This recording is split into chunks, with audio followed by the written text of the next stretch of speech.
Notorious Fishing. Hey man, just got the notification. Hey, what's up, bro? My bad. I'm just trying to set some things up real quick on my computer before I get started. So I'm sorry if I kind of just seem a little bit focused here real quick. I'll get this knocked out in 2 seconds. And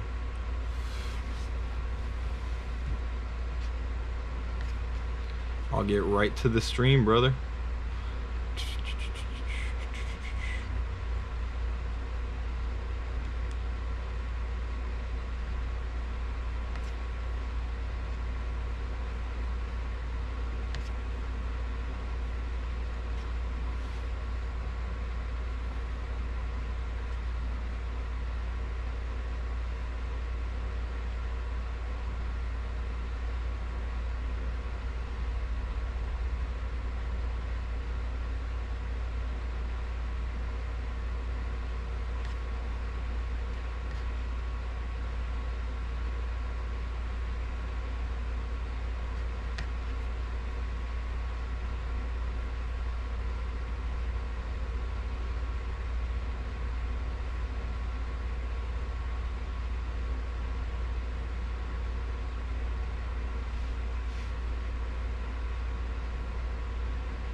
Alrighty, I think everything should be set up properly for the stream.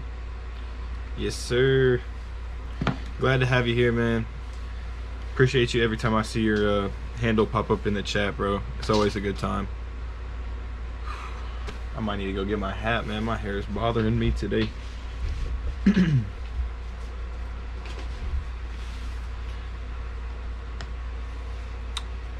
Yep, okay, everything seems to be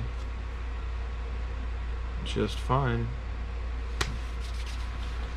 So right now I just got back from a little bit of morning work. I kind of had a job that I was dealing with, and then I'm going to spool up this reel with 25 pound fluorocarbon. I finally decided that's exactly what I'm going to go with,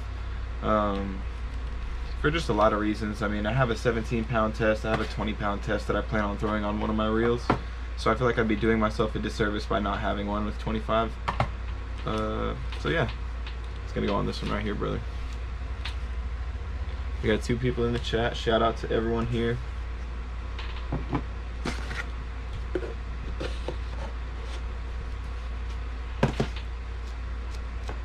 Just gonna keep going with this little box method because it hasn't let me down yet.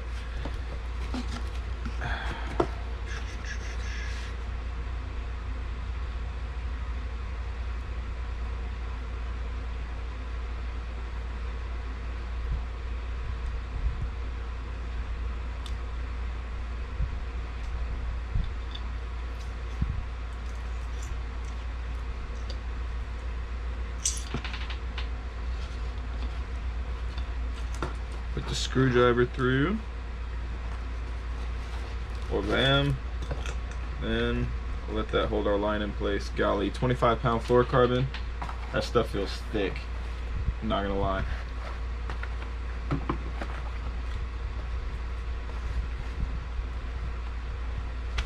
But that's what we're rocking with, that's what we got here today. I think I'm prepared, I feel completely ready.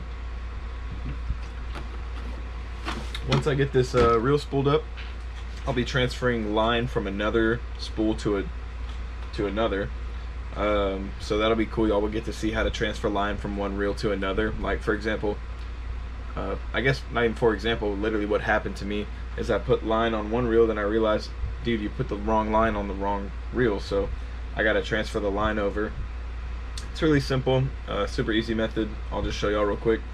And then after that, I'll be preparing and packing all my stuff for my trip that's coming up this weekend, which will be going to Arkansas, probably somewhere in the mountains. I'm not exactly sure on a specific location, but I also kind of want to keep that a surprise anyways, because I'll be filming a full video, which I know you guys really like those. So I'll probably be doing a full video, me, Bentley, Nem, taking the Jeep out, doing some rooftop camping in the mountains, and just getting to hit some natural bodies of water, doing some hikes, maybe doing some cooking in the outdoors, and yeah, that's pretty much it. And we will be hitting the town of Hot Springs as well. We will be having a nice, I think it's a hotel, I don't know if it's an Airbnb, I think it's It's a hotel is what it'd be considered, but it's really nice. So I'm excited to show you guys that as well. But yeah, it'll be a good time. How is everybody doing? Everybody having a good day so far?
What up, what up?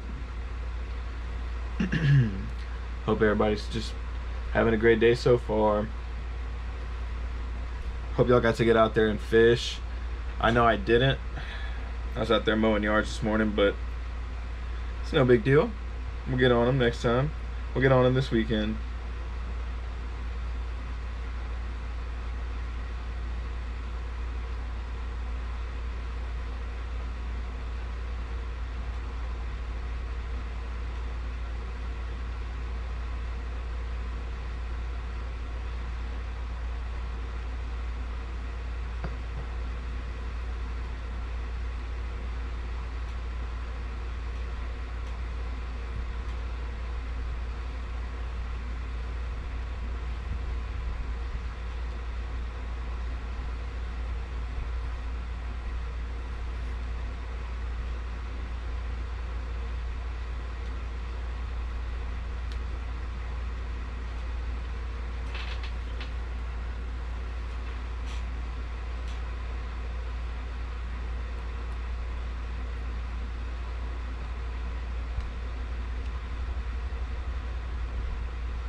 Nice. That worked out perfectly. All right. Things are going pretty smooth. Couldn't fish because of thunderstorms, so this is perfect. Yeah, man, it was thunderstorming over here. Notorious, you may have told me, but remind me, where are you from, man?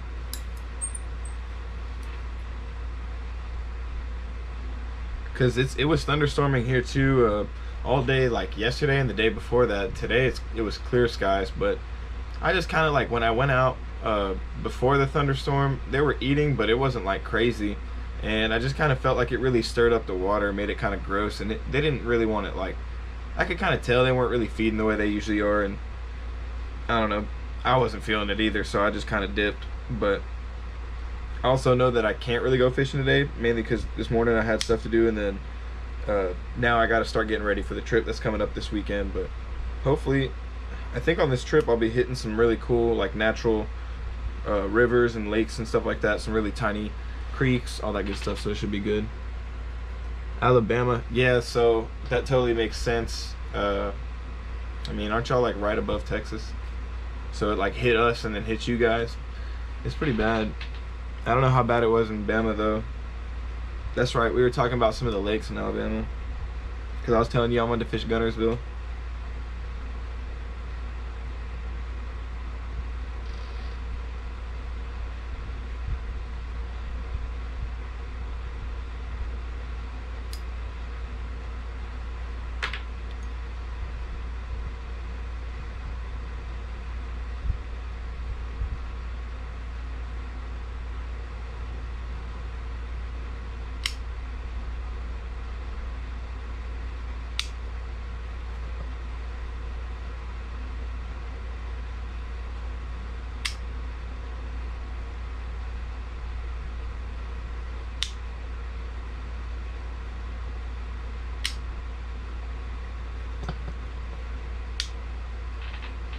All right, I'm about to start spooling this thing up.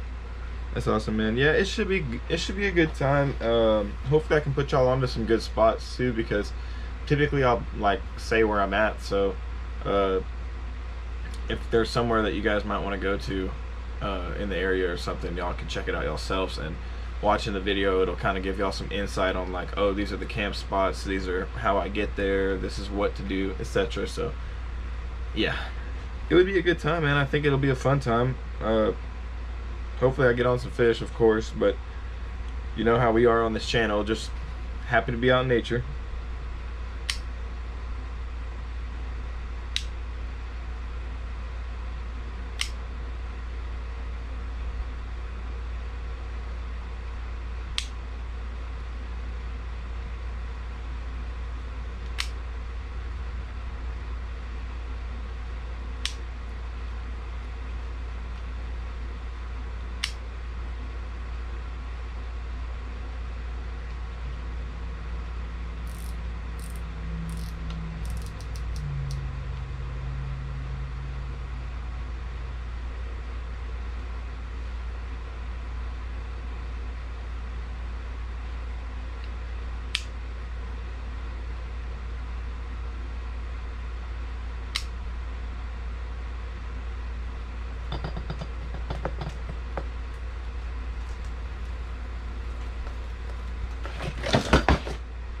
Oh man, if Gillmaster was here, he'd tell me to take a drink.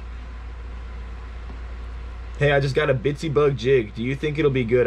I've heard pretty good things. Yes, bro. Bitsy Bugs are amazing. I've caught so many fish on a Bitsy Bug. It's just a 1/4 ounce jig. Any color you have them in are great, but my two favorite colors are going to be, I think it's like the green pumpkin, but the head has that like red fleck in it, and black and blue are going to be the two best, especially right now in the summer. If you're fishing anywhere near dirty water, take that black and blue jig, throw it. I promise you're going to get bit.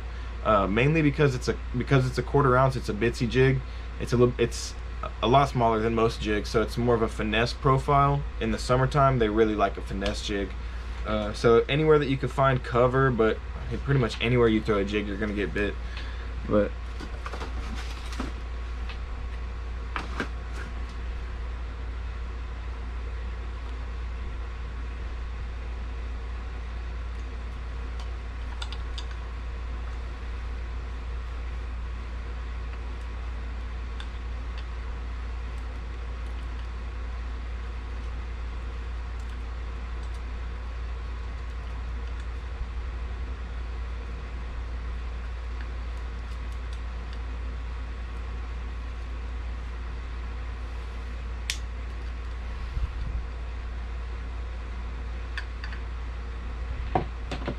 dang, when the spool fell, it really messed everything up. I got a green pumpkin with a Zoom Craw trailer. Yeah, that would work amazingly. Phineas said, your hair is awesome, bro. Thank you, Phineas.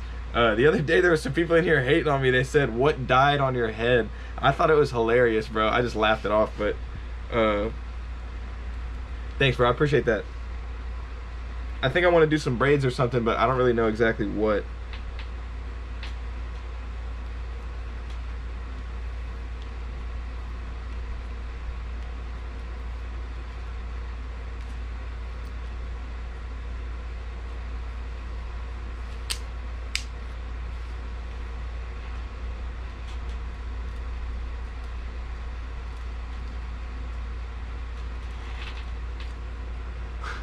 That's the nicest thing someone said to me so far.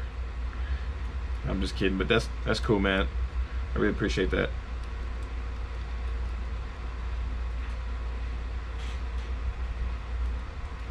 Sometimes people say like, oh dude, you look like you left and came back from a time machine or something. Or sometimes people will be like, oh dude, you look like a Beatles member or something. I don't know, man. I get a lot of stuff. I think it's funny. I don't care. I laugh it all off. It's my hair, right? At the end of the day, like, I'm the one wearing it. If I like it, that's all that matters, right?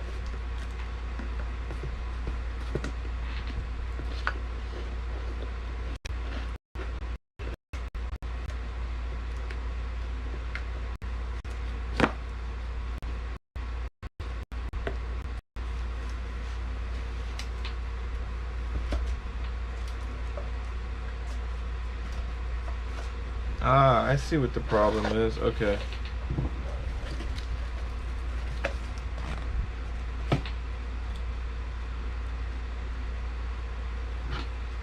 This line is just having a tendency to jump off of the spool because it's 25-pound fluorocarbon. So it's going to be kind of difficult to spool this thing up, really. It just wants to jump right off. But we'll see what we can do here.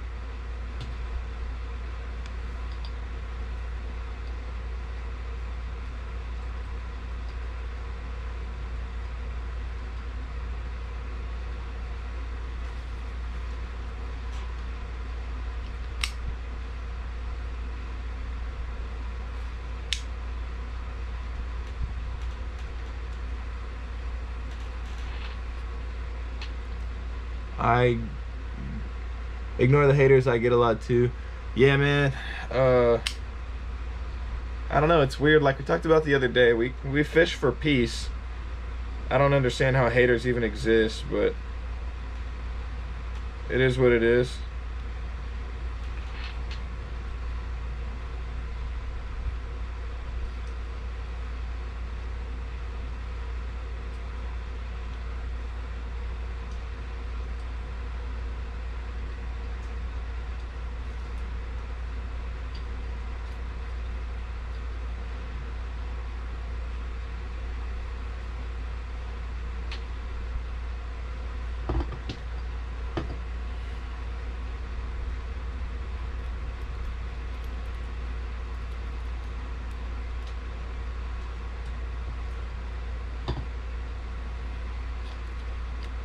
Jeez, this is such a big fail right now.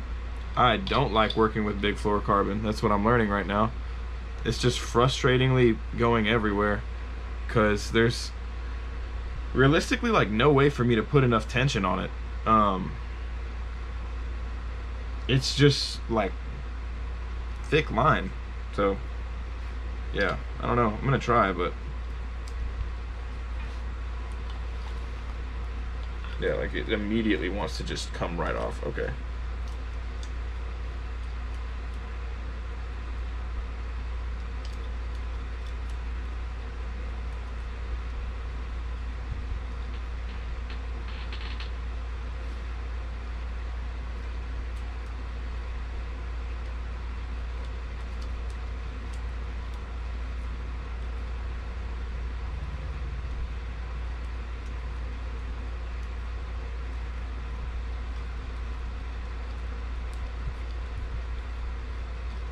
Just gonna try and put it under an immense amount of freaking tension, dude. It's just causing problems. Feels like no matter what I do.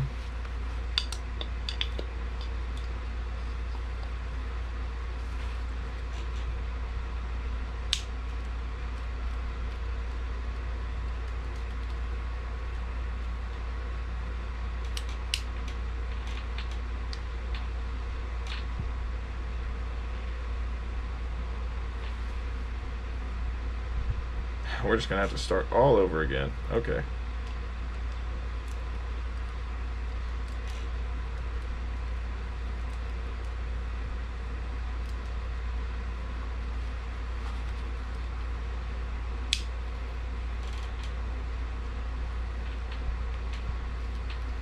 I've never really worked with 25-pound fluorocarbon. I didn't think it was gonna hassle me this much. Like, I've tied rigs and leaders with it, but I've never tried spooling on just straight 25-pound fluorocarbon. This is pretty tough. I'm not gonna lie. It just has a tendency to want to bounce off the spool. I'm not really sure. Just because it's so thick.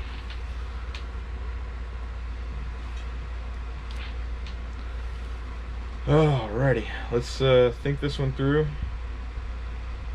Let's just think it through. We got this.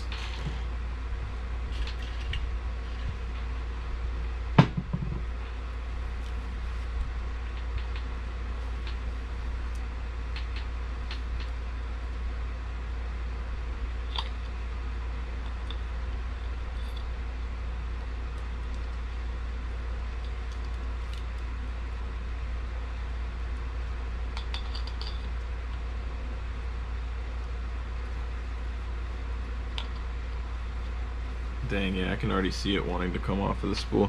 Okay, well, I'm just gonna try and keep as much pressure as I can on it, pretty much.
Dang it, I had a whole good flow going. And then I stopped to check how full it got. That was the first mistake.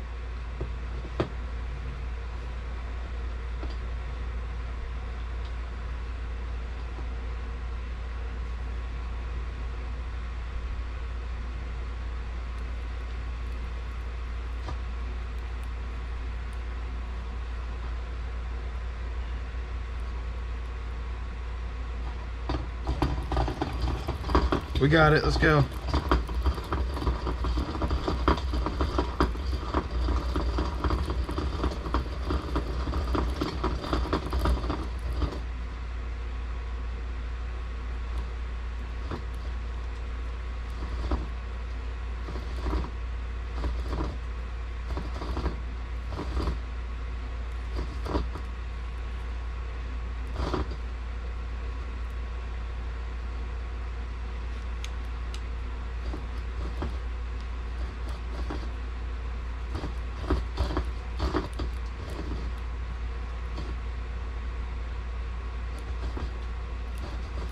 Slow and steady wins the race.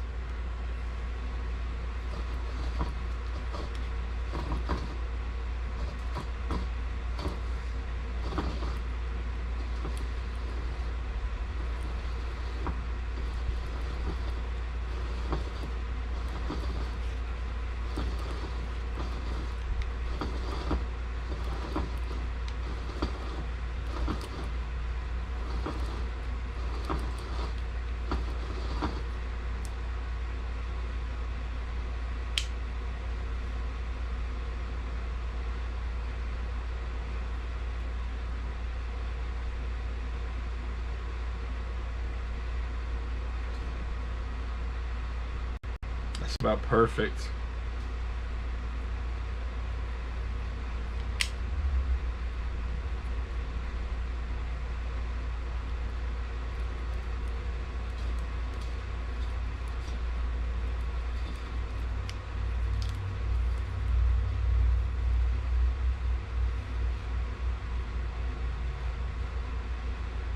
Yeah, that looks about perfect. Okay, I got it. Hey, Darius, what's good, bro? What's up, gang? My homie Darius. Shout out to Darius Allen in the chat, man. We're just hanging out right now. We don't have too many viewers at the moment, but it's just the OGs. I'm spooling up, or I just got done spooling up my reel right here. 25-pound fluorocarbon. Where'd it go? Some P-line, some Japanese fluorocarbon, 25-pound. Pretty good stuff. This is gonna be my swim bait and Alabama rig reel. just figured I'd go ahead and throw some line on there for now, and I'll figure out what big bait I'm gonna end up tying on later. But yeah, everything worked out pretty smooth. Not really, it took us like 3 or 4 or 5 tries, but we finally got it on there. But slow and steady wins the race.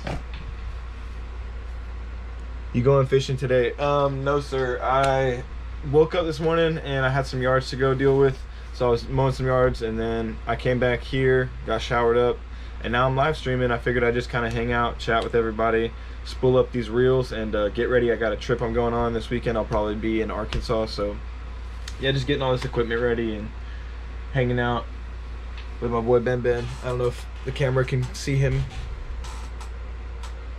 Love you, buddy. Well, yeah. What are you up to today, Darius? You having a good day so far?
Yeah, off work today, just chilling.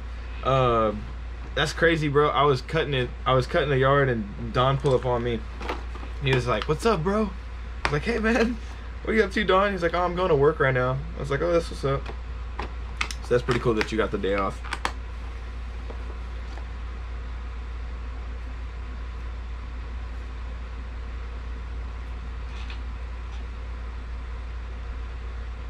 My league account got unbanned, so I can play now.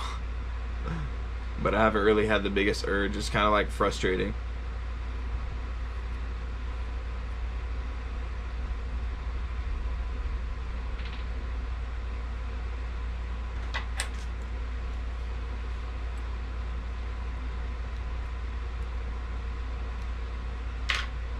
I tried to live stream excuse me, I tried to live stream the other day at the pond, but the problem was it was really overcast the other day when it was storming, and then beyond that, like when you're by the water, of course your service is not as good, and it was like really hot and humid, so the phone kept overheating, and my charger cord stopped working, so my external battery wasn't charging my phone anymore. So I literally was just having everything working against me when I was trying to live stream. But I'm gonna try again. I'm going to try multiple different things. I think I'm going to try and contact my carrier, see if I can get a better internet provider for sure.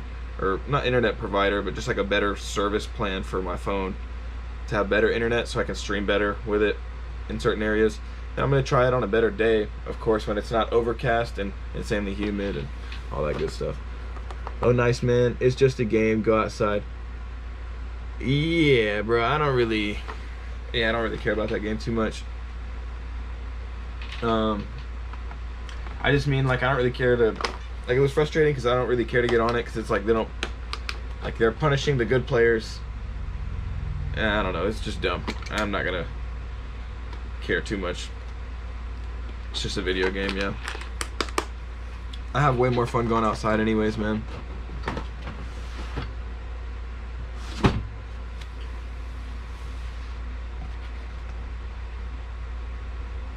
The other day I was streaming, I had like, I don't know what it was, like 2K views or something total, and I had like at one point like 30 consecutive.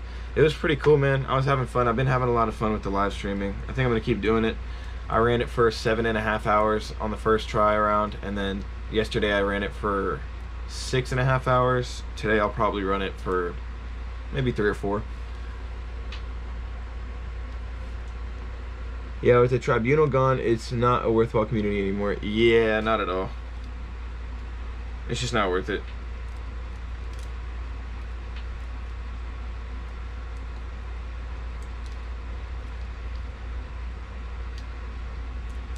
I actually had fun when we played CS the other day. To be honest, if I do end up playing any games, I'll probably try and figure out how to get OBS and then live stream through there, so I can keep on live streaming. You know what I mean? Because to be honest, whenever I'm playing these games, it's kind of a fucking waste of my time. Excuse me, it's a waste of my time. Oh, we're the only ones in here.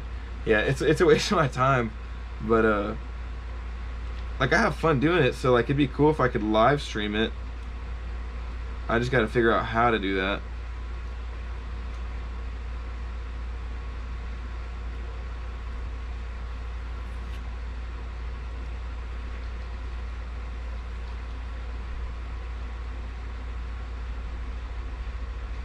But I think it'd be cool. Just stream game with the boys, have Discord audio, and then play like CS or something like that. I think Streamlabs works well with most platforms if you want to do games and stuff on stream. Oh, okay. Actually, I'm really not familiar with it, man. I gotta familiarize myself and get better at it. That's why I was saying I gotta figure out what to do. The only one I know about is OBS, but I definitely gotta check that one out. Then I'm sure at some point I'll hop in Discord and chat with you more about it, because I feel like you probably know more about it. If I remember correctly, you used to have a stream on Twitch, so I don't know what you used to use, but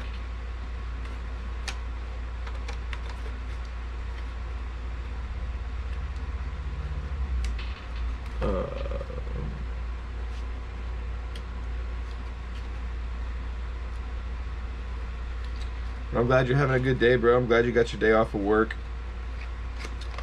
I'm glad I'm not working in the heat right now, that's for sure. I got up and did my stuff early. Boy, that boy Dom's going into work. I was leaving. I was about to, no, I'm just kidding. I was still mowing, but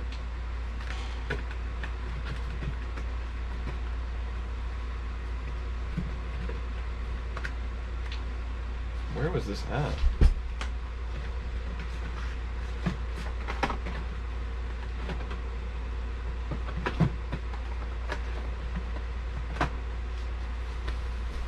Alright, that was a success. Now I gotta take one of my reels and transfer the line from one reel to another. I got this one all spooled up and ready for the rod that it belongs to.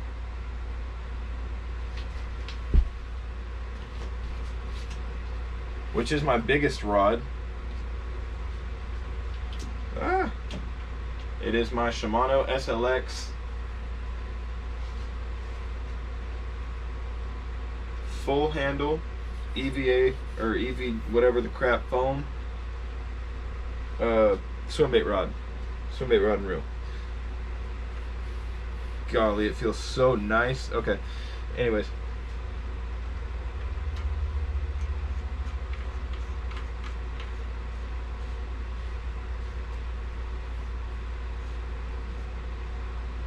the old black and blue combo, my fave.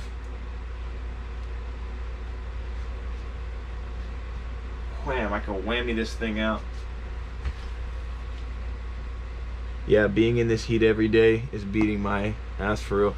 Yeah, man, it's only getting worse, dude. It's like humid. I hate when it's humid too. That's the worst. Hey, Notorious, you still in here, bro?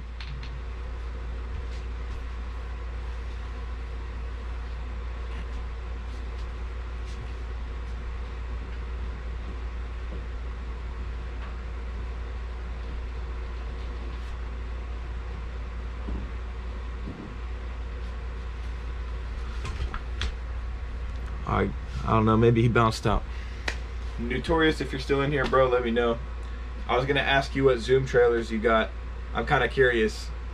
I have a feeling that they're probably some speed craws, but just in case they're not, I'm wondering.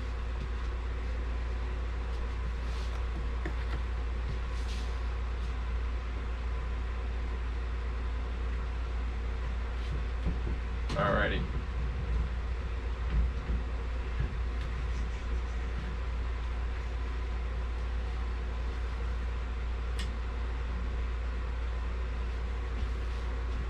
Next up, we got our Lew's Laser SG1 with the split grip. This is actually one of my favorites as well because it's got the EV foam with the split cork. So really cool, you get mix of both worlds kind of thing going on. Still get the sensitivity and feel of the cork on your main hand, and then on your off hand you get the foam. So pretty sweet stuff there. Anyways, I got it spooled up right now with 17-pound test. I'm actually going to bump this up to 20-pound test. Fluorocarbon, this is going to be my smaller swim bait, smaller A-rig, deep diving crankbait rod, mainly because it has a moderate parabolic bend to it, as opposed to my other ones have an extra fast action, which is going to be way better for top water baits as well as bigger swim baits. So yeah, anyways, I guess we're going to find out. I'm going to take this reel off to begin with and get this line and put it on a different one. Anyways, I don't know exactly where my, oh,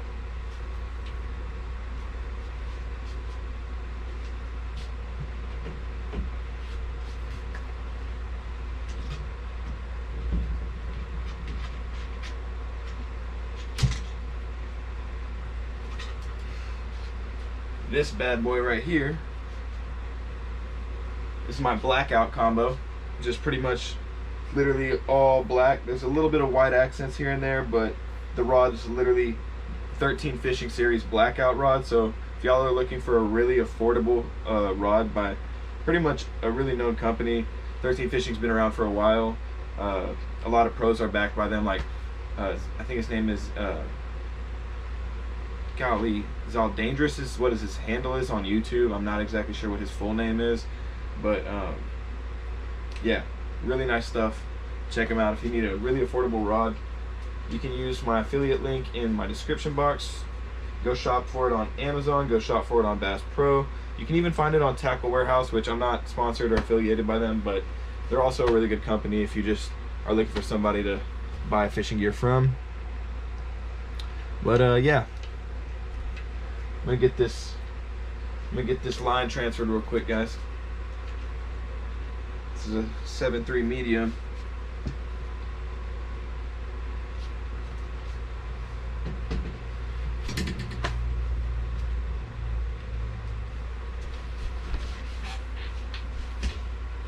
Very simply, what I'm gonna do is take the old line off of this one, tie an anchor knot from this line to this line, and just open the spool on this reel and spool it in to this reel. It's really simple stuff, guys. It's nothing crazy. You don't got to overthink it and overcomplicate it, and don't let it stress you out. Whenever you know what to do, it's really easy. Just anyways, I guess I better get to it, right? Check the chat real quick. Everybody's still hanging? All right, cool.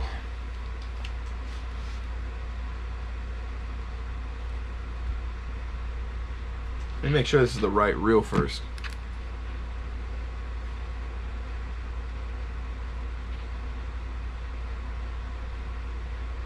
This is my L66. Okay. And then my other one should be a 733. Okay, perfect. Let's get this old line off.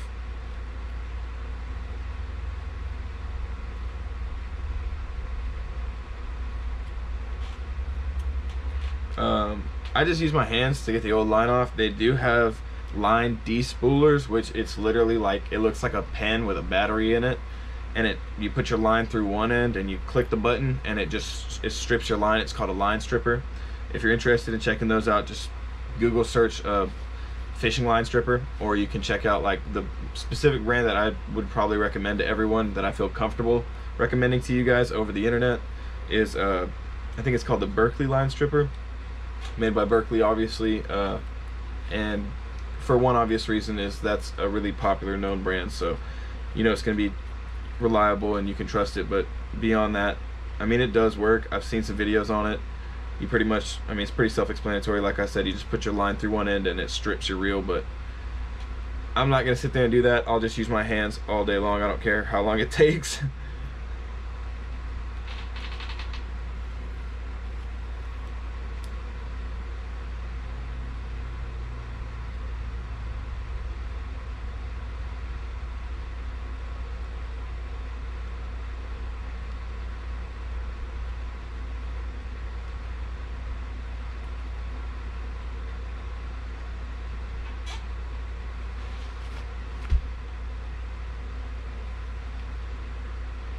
All right, let's get this old line off here.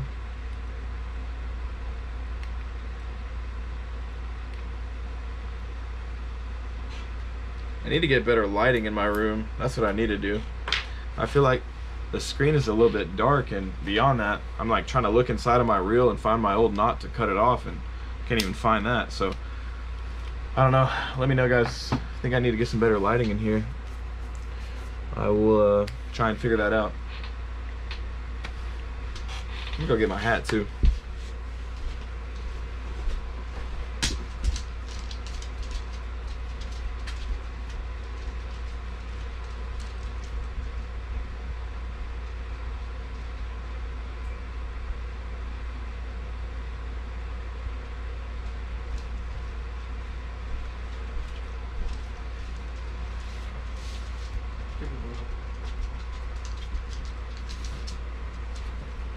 Good boy.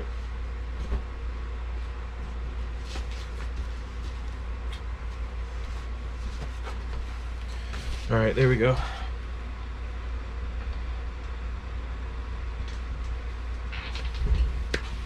I can see a little bit better, but that didn't necessarily help the lighting. Let me find.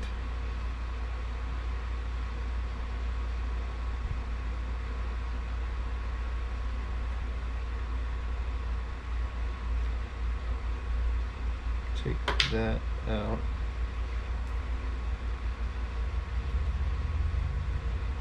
Take this older fluorocarbon, well, not necessarily older, but the other fluorocarbon. Like I said, just open that spool.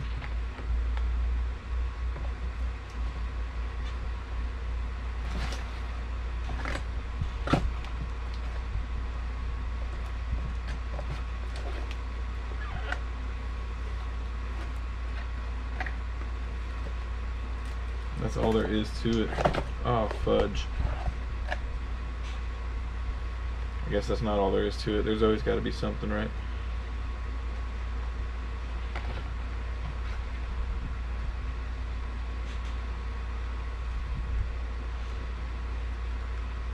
Take this reel.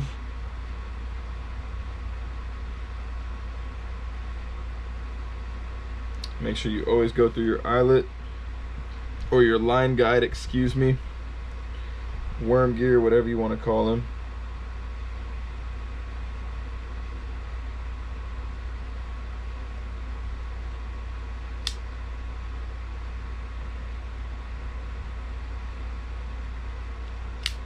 Take that line, go around that spool, and like I said, I just tie a simple anchor knot to my spool, mainly because it's a noose tension knot, and it only requires an overhand and then a half hitch, which are the two easiest knots to probably do in the entire everything of knots. So yeah, super simple stuff.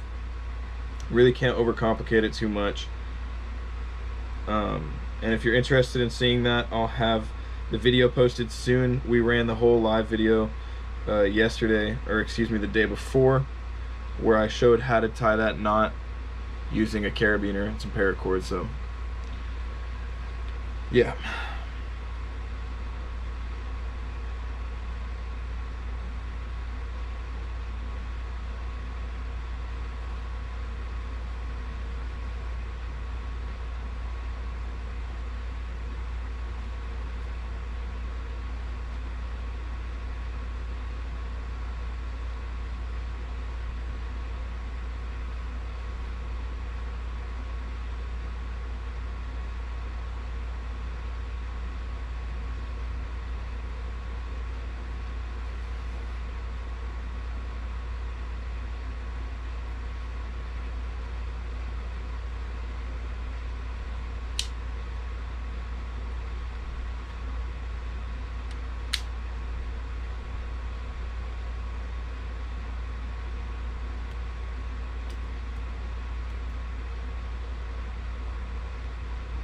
Bam, cinch this down on itself. Again, like we talked about, it's a self-cinching noose knot, so that's the point. Liam Hickory said, yo, what's up, man? Hope you're doing all right. Hope you're having a good day. Hope you got to do some fishing today. I know I didn't, but At least maybe one of us did, right?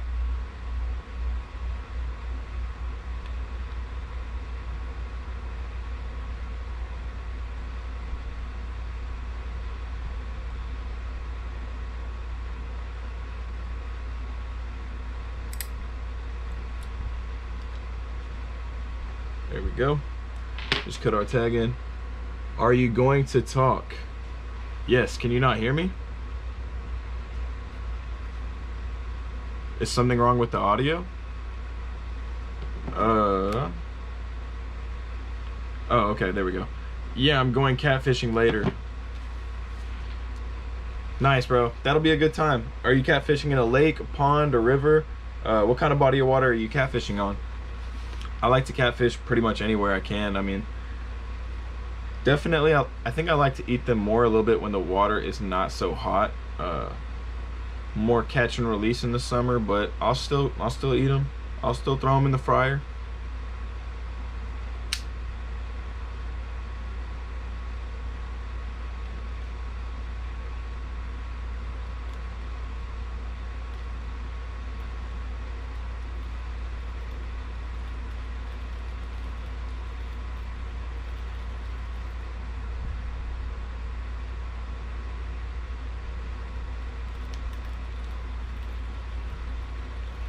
Alrighty, we're getting some line spooled up right now on this reel.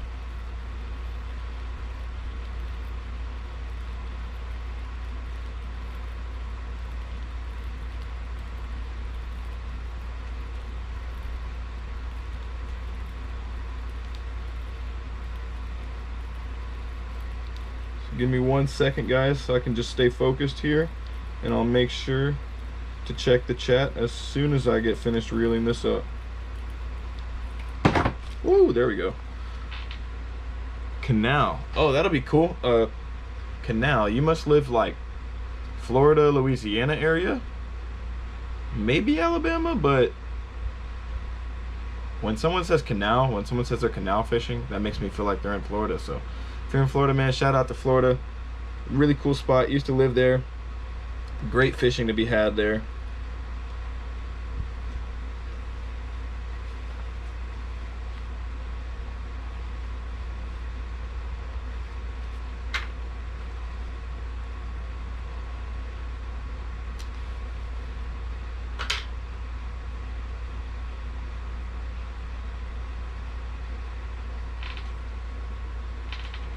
Florida? Yeah, your boy stuff. I had a few. It's pretty cool, man. I miss Florida sometimes. I lived there for like 6 months to a year. I lived back in I don't know if you're familiar with Boca, because I mean you said canal, so you probably are, because if you're canal fishing, you're probably in like Jacksonville. You're probably in Jackson. I feel like you're in Jacksonville, or you're in like maybe Orlando, or video idea. What's the video idea? You got one for me, or are you asking me to give you a video idea for Florida? Are you telling me that the video idea is to go to Florida and fish a canal? Because that is a good video idea. I've been wanting to do that for a while, but like I said, I used to live there. Came back here to Texas for a good bit, and I do plan on going back to do some fishing and stuff like that, but it's just not really in the cards right now. But I definitely look forward to going back to Florida. I fish at Nova all the time. That's what's up, bro. That's pretty cool, dude. Yeah, Florida fishing is different, dude. Like, the only thing I think Texas has Florida beat in terms of like fishing is like I think the largies here get bigger, but they might be more aggressive in Florida, so it just depends on who you're asking. And y'all got some big peacocks, which is crazy. And the snakeheads, I mean, we got snakeheads, but y'all got some big snakeheads. So I mean, the water there is insane. I remember every day waking up to freaking massive iguanas, huge iguanas, those dragon ones, the big old yellow dragon looking iguanas, and then the green ones, and freaking gators in the canals and stuff. I'll give you one. Oh, okay, bet.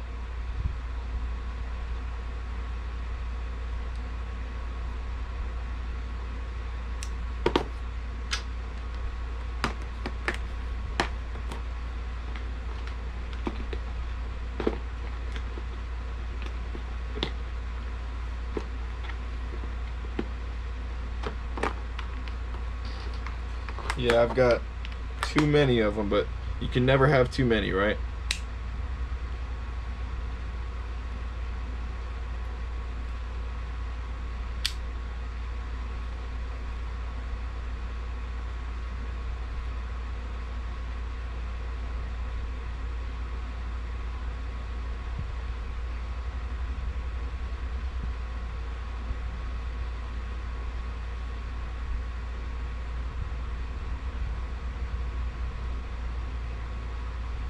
Appreciate you for being here, by the way, man. Oh man, that's messed up.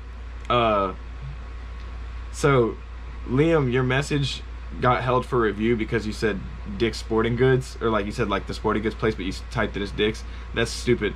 Liam Hickory said, go to Dick's and buy the most expensive and the cheapest bait/lure and see which one catches the most fish in like 2 hours. Yeah, I like that. I'm gonna show it for everyone that wants to see that. Yeah, I like it. It's a good idea. That's a really good idea, man. Definitely down for that. The one problem is the Dick's here in Texas, they don't sell fishing lures anymore for the most part. Like the ones that are all in my city don't. But I could do like Academy or something like that if that's equivalent, or I can do, I mean, Walmart obviously has fishing lures, and Bass Pro of course, but it's kind of tough at Bass Pro because like they have everything, so it's like I don't know. If my Dick's did have fishing lures though, I would go to Dick's and try that, Liam. It's a good idea.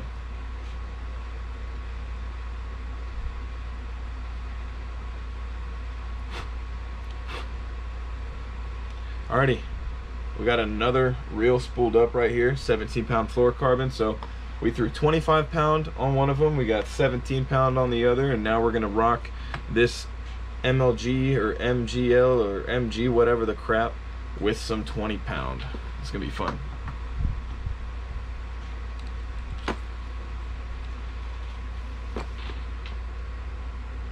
Any store works. Okay, that sounds good, Liam. I'll make sure to make it happen. I'm not gonna lie, I have a lot of videos like kind of already in the works, already lined up kind of thing, just because I have an idea of kind of what I want to do right now. But I think that's a great idea, and you know what, I'm gonna write it down right now.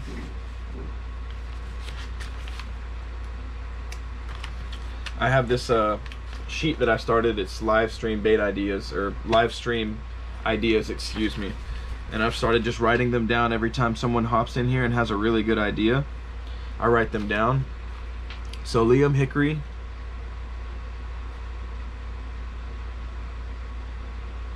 suggests we do the most expensive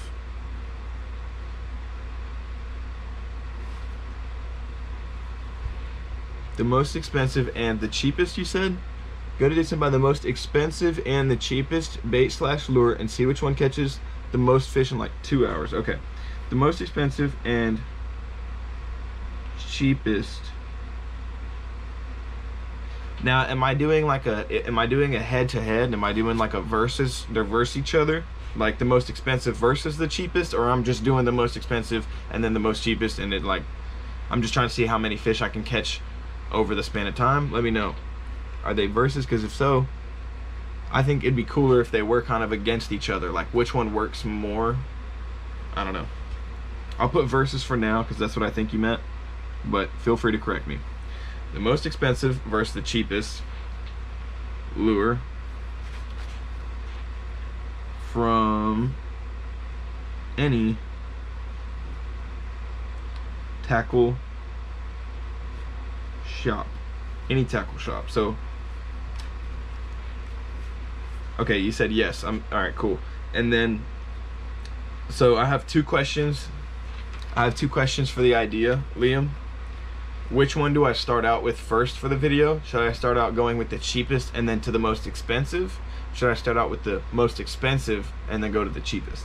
And then second question I have, when we say any tackle shop, what do you think about, what if I hit like a local tackle shop? You know what I mean? Like something like a marina or a little mom and pop shop and I went in there and I just saw the most expensive lure they had. So if they had like a freaking, I don't know, if they had like a dang S-Waver just chilling on their shelf, it's the most expensive thing, I buy it. And then if they have like the cheapest thing they got in there is like a $2 jig, I'll buy that too, and then we'll just throw them both around.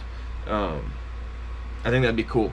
So, but if you want me to do it from like a big sporting goods store, like a Dick's or a Bass Pro, a Cabela, or an Academy, let me know as well. Or maybe that should be 2 different video ideas. Who knows? We might be on a roll here, Liam. Might be on a roll here.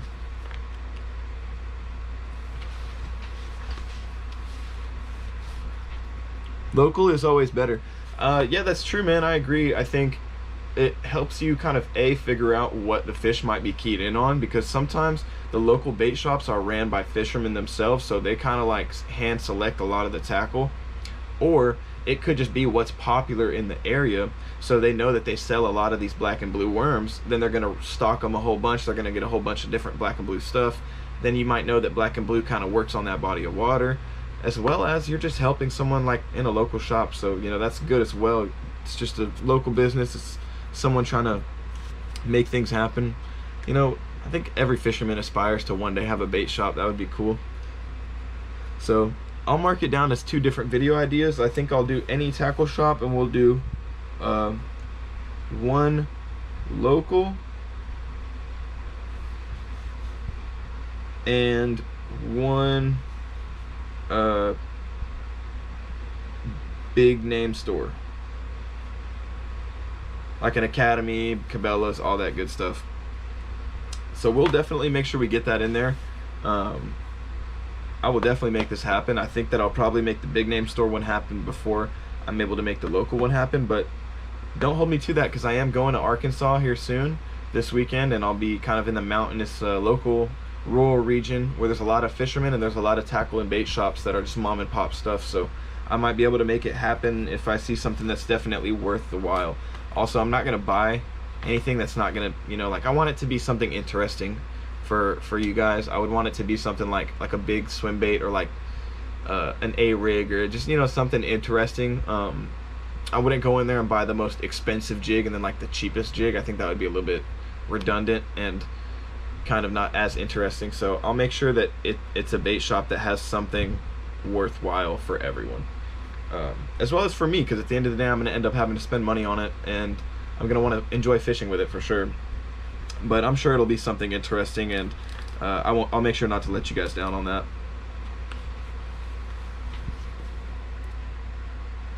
You got Snap? No, I do not have Snap, Liam, but I do have Instagram. You can find my Instagram by going to my YouTube profile or my channel, then clicking the little small arrow where you're going to see my description, and it's going to send you to more information. And it should have all of my links. You'll have my Bass Pro Amazon affiliate link. If you're going to already purchase something, I really appreciate if you use that. It helps me at no additional cost to you, but you don't have to. And then below that should be my Instagram link, and you can contact me through there, DM me for any sort of inquiries. But I am probably gonna get back, like, I don't really like use social media as much as I should be, but I'm gonna get back to it. Like, I'm definitely more active on YouTube. Like, I stream almost every single day now. I post at least once or twice a day. So this is definitely the most active platform to find me on. And most of the time, if you are trying to get a hold of me, you can click on the channel and probably find me streaming or something. I at least stream at one point. At some point in the day, I go live. It may be for an hour, it may be for a half hour, and sometimes it's for, well, not even sometimes, most of the time it's for like a lot of hours. We just clocked 6.5 yesterday, so yeah, I think I'll probably end up doing like another 5 or 6 today.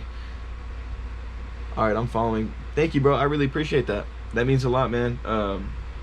You know, I can't do this without you guys. It's all about, you know, the people that follow along and support the channel and actually enjoy it. You know what I mean? That's one thing I always tell people is don't follow, don't sub if it's not something that you really enjoy, if you don't really like it, because I don't want you to feel like compelled or anything. But I do appreciate everybody that does sub and follow, and yeah, man, that means the world to me. That's what I'm doing this for at the end of the day. I'm making the videos. I want everyone to watch them and have a good time. I'm on the live stream to interact and chat, so, you know, why the heck not?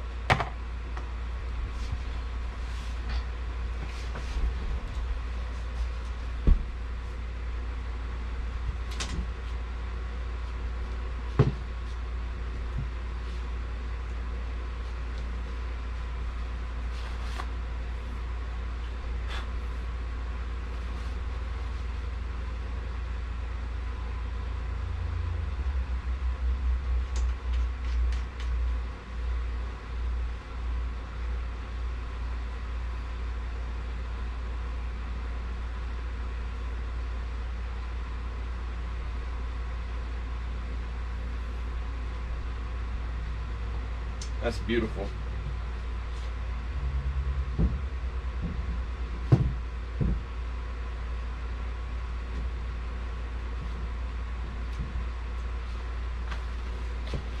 I like how things are turning out, guys. I like how things are turning out.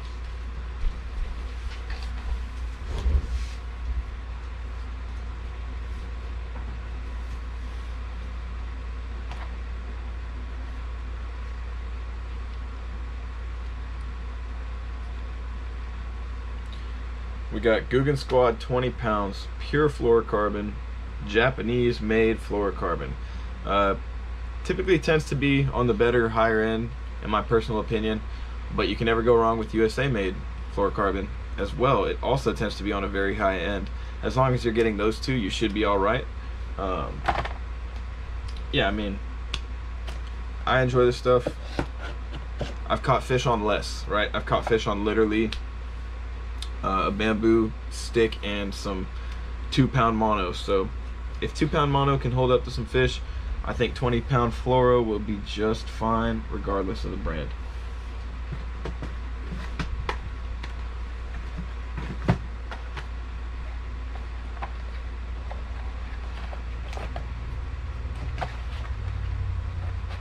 A toughie to spool this up again because it is 20-pound fluoro, so it's going to want to have a tendency to bounce off of the reel because it's just shoddy thick, you know what I mean? So the other one was kind of doing the same thing. When I was spooling up the 25-pound, it seemed like it just wanted to bounce off the reel.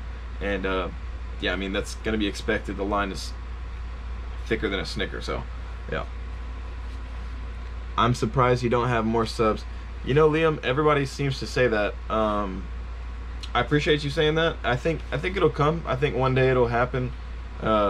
Sometimes, you know, you're just ahead of the crowd.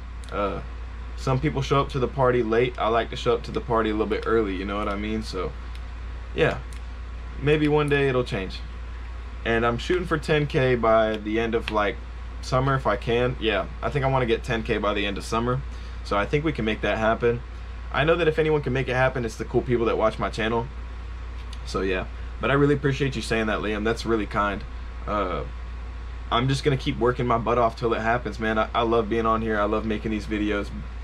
Beyond getting to have fun fishing, and you know, that's obviously a passion of mine. Like, actually, I've genuinely enjoyed this process of just making videos, going live, hanging out, chatting with people, because I live in a town where everybody fishes but nobody really talks about fishing, and everybody fishes but they're not really into fishing to the same degree as me. So it's kind of like on here I get to geek out with, you know, other fishermen. So many people on here are just as into fishing as me, if not more, and I get to just chat and, you know, have a good time, have a laugh, and you know, it's pretty cool. So I enjoy it a lot, and I think one day we'll have more subs. We just got to keep grinding. It'll come with time, you know. You just got to trust the process, I think. But I really appreciate you saying that, man. It's I'm really not gonna lie, like, words like that is what keeps me going, because like everybody, of course everyone has tough days when it comes to anything, when it comes to work, when it comes to wanting to do this, when it comes to, you know, taking care of this and XYZ. I think everybody has tough days, and I'm not gonna sit here and pretend like just because I love doing YouTube and making these videos and live streaming and shorts, like it's easy. Dude, this ain't easy. It's probably one of the hardest things I've ever done. Granted, it's one of the most enjoyable things I've ever done too. But, you know, take everything with a grain of salt. It's tough, and it's tiring, and there's a lot of hate for no reason, which is so weird to me, because I've talked about this a few times on my channel and on the stream. But like, we go fishing for peace, you know. Like, I go fishing sometimes just to be alone. I don't want to be dealing with too many problems, too many people, and all this stuff on my mind. As soon as I get out on that water, start making a cast and start trying to figure out the fish, and I'm not even thinking about my problems anymore. So it's therapy for a lot of people, and for me included, and I don't really see the need for all the hate and stuff, and that can really wear you down, and you know, you have tough days. Sometimes it's tough to want to make a video and or like hop on the live stream and say what's up to everyone. But I think that it's comments like you saying that makes me definitely feel more inspired to just stay with it and stick with it and keep at it. Like, that means a lot, man. For sure, do what you love, man. Heck yeah, man. That's exactly what I tell people as well, Liam. Like, you got to do what you love, and you got to do what makes you happy at the end of the day. Like, we're not put on this earth to just be upset and depressed all the time. You know, you got to find joy in some things, and those things that like should have some value, you know, or at least some positivity to them. We shouldn't be negative about it. Four wheelers and fishing. Hey, what's good, brother? It's good to see you. Right now we're spooling up some line. I got 20-pound fluorocarbon. I just got done spooling up some 17-pound on one of my reels, and I put the 25-pound on my swim bait rod, so we got that taken care of. This is the last bit of fluorocarbon I'm probably gonna have to deal with, and I don't know where my reel went, but I had it just a few seconds ago. I was gonna spool him up. Oh, here he is. This little guy right here, nothing crazy.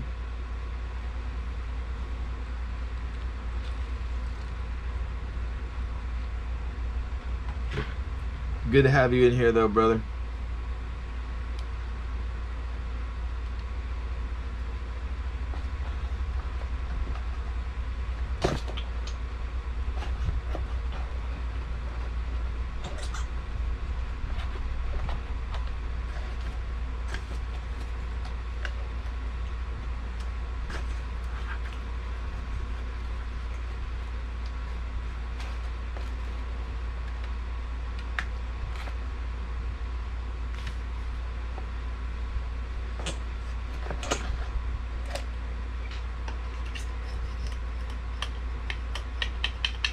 Maybe that's what's causing things to mess up. This like tape on the inside wasn't cored out all the way. It might have been throwing off my whole shebang.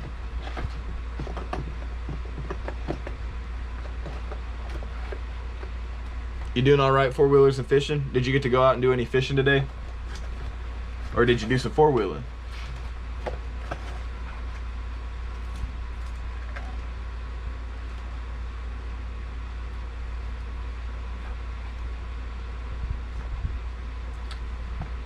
Let's get this line up on this reel.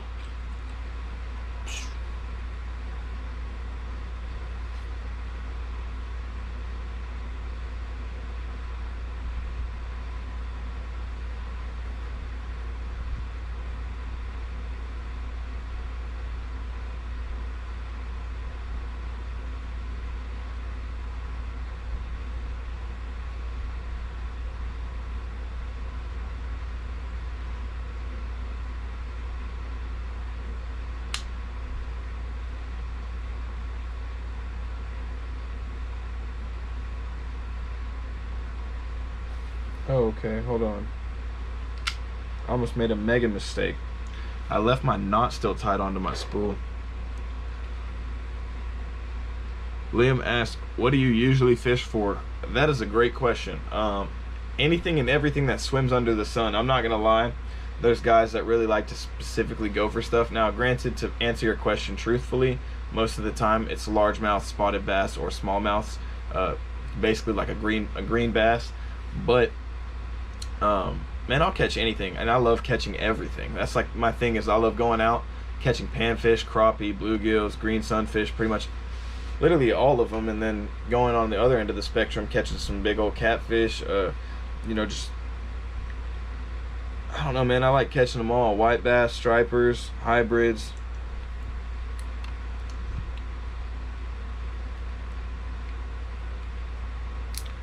I don't really have a specific one that I'm always gonna do, but for the most part I do bass fish a lot.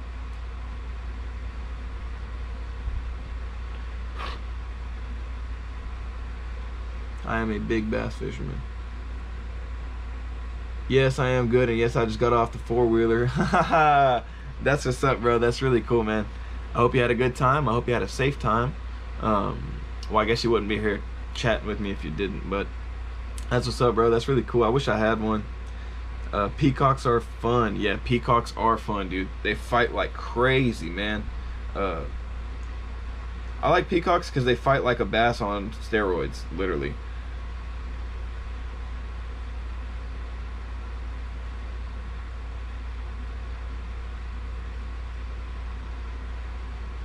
But yeah, you can find those peacocks in the in those canals out in FL for sure, man. I remember I just used to stare at them in the water all day long, being like, that's a monster.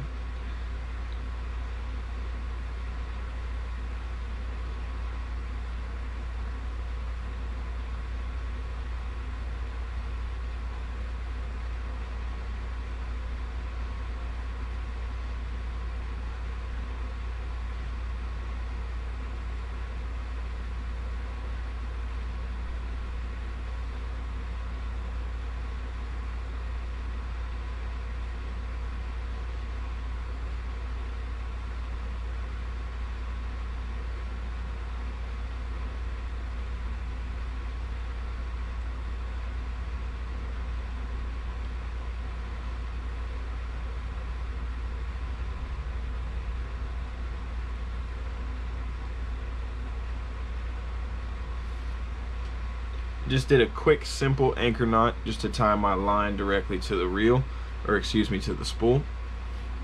Nothing crazy, just simple anchor knot.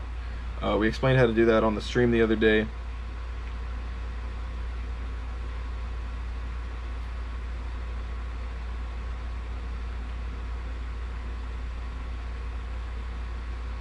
And yeah, that's pretty much it. It's probably my favorite knot to tie whenever I'm tying or spooling up anything to a reel.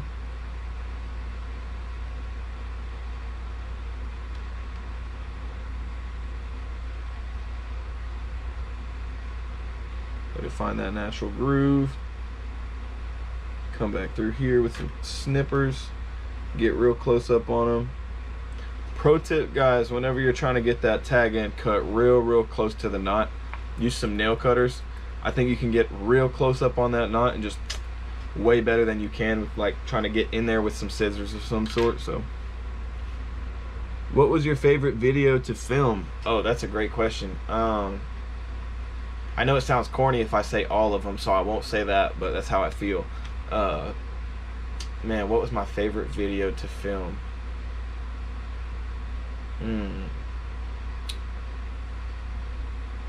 Probably the first video I ever filmed. I remember having butterflies in my stomach and being really nervous. It was like the first video I ever posted, and me and like 10-12 other guys, we all threw in on a really nice Airbnb, and you can check that out. It's literally the first video I have posted, and it's like a $3,000 Airbnb. It was beautiful. It was a huge cabin in the woods. It had the most gorgeous pool table. The holes were made out of like deer antlers. It had like a whole gaming lounge area, like / man cave hangout spot. It had a beautiful kitchen, a beautiful porch patio that was 2-story, 3-story actually. It was nuts, man. But I just had a lot of excitement and fun in that video because I was really nervous. It was like my first time ever filming and being on camera. But I just knew that I wanted to do it, so I just jumped right into it and I didn't hesitate, and that's what really kind of started the ball rolling for me. How about you, Liam? Do you make videos, or you just like watching them?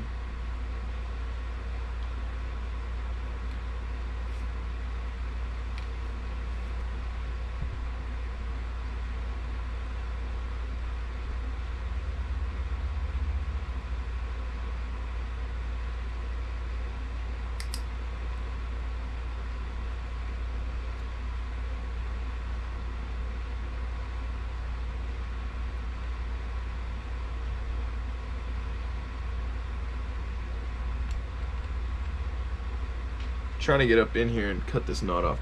No, I just watch. Man, that's what's up though. I respect that. A lot of people are making videos nowadays, and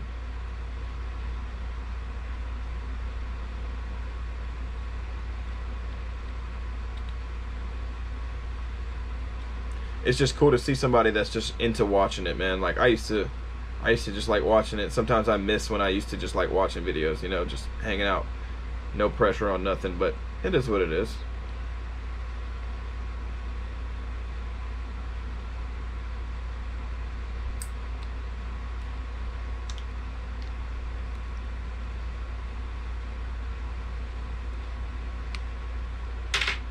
Four Wheelers and Fishing said, I do. That's what's up, brother.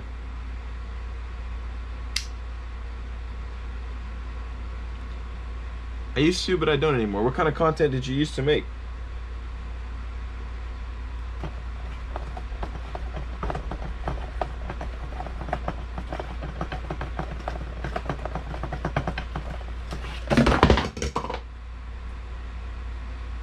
Bruh, at this point, I probably have an entire compilation / montage of me dropping this dang box. What is going on every time with this dang box, man?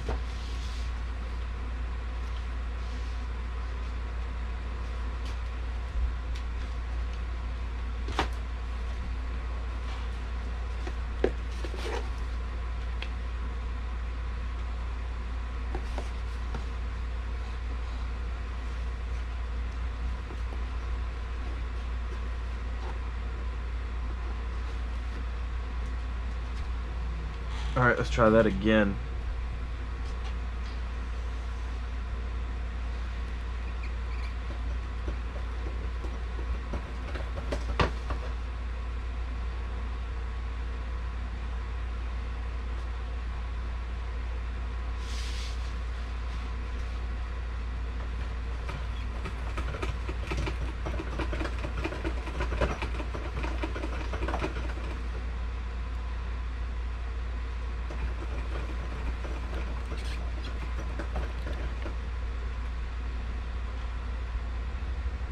Fishing. Nice.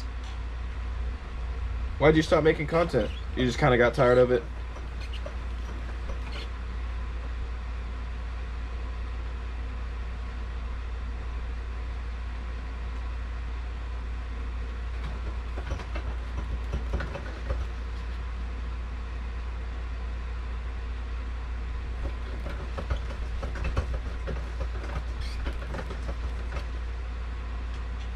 I'm not gonna lie, I wish I had like a broken rod that I could just stick this reel on to use to spool up. That's what I need to do. I need to go out there and break one of my rods, come back. No, just kidding. But yeah, this is pretty tough just trying to hold the spool like this, but my rods are way too big to really fit in the room and spool up. So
there we go.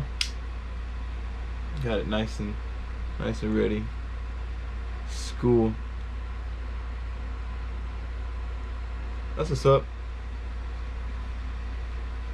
You going to college right now, Liam, or are you just talking about like school?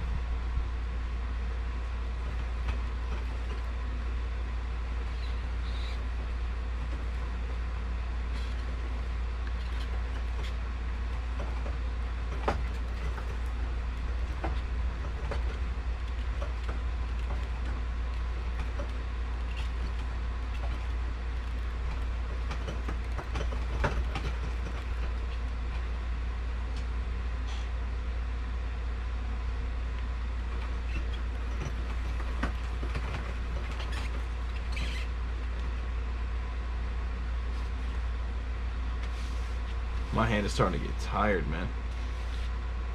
Food said, do I have a fishing boat?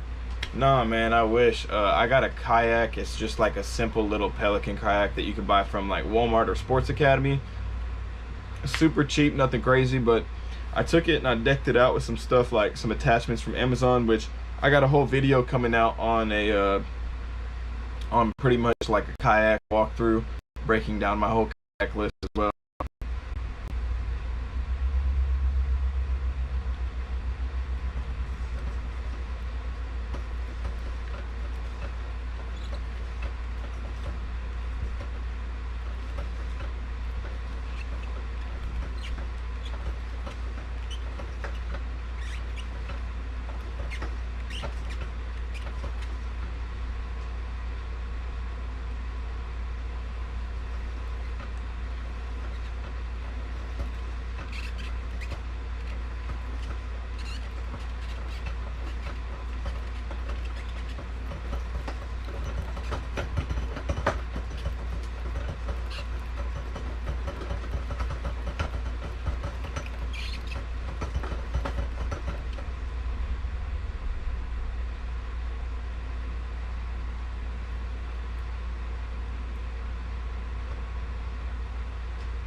Okay, I think that's good enough for me. We got that good stuff.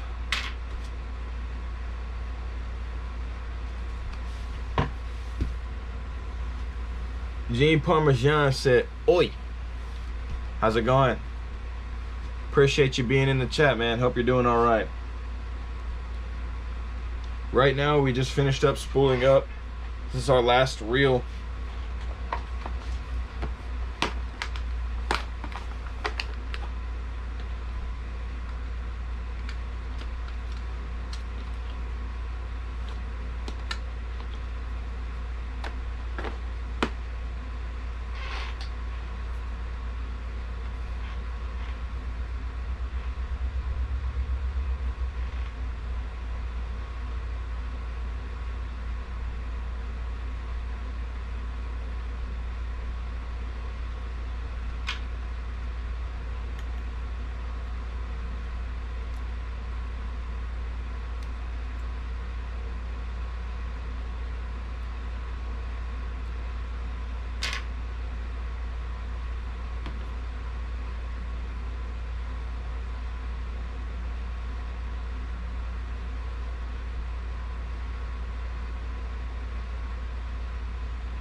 Boom, beautiful.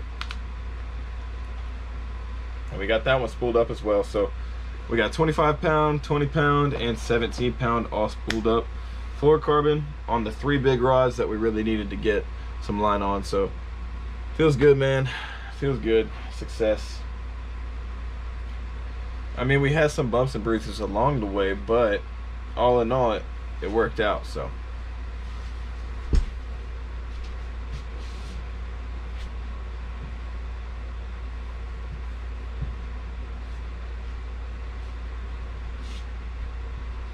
what's everybody's plans this afternoon? I got a family dinner at Olive Garden. I'm so excited, bro. I love Olive Garden. I don't know about you guys, but that's like top 3 restaurants is Olive Garden's in there, dude.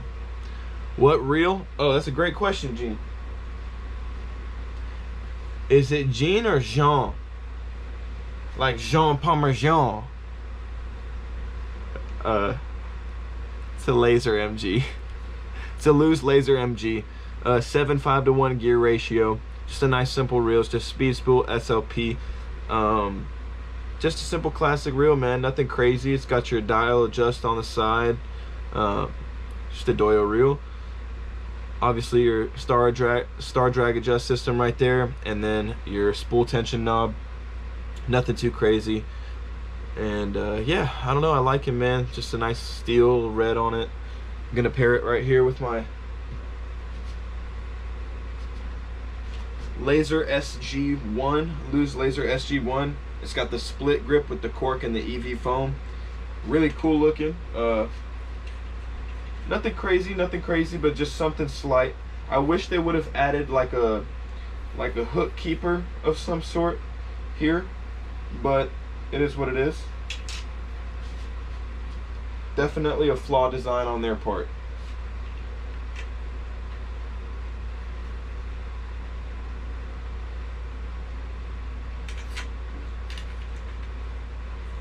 But it's really a nice quality rod. It's affordable. You can find it on sale for a lot of the times.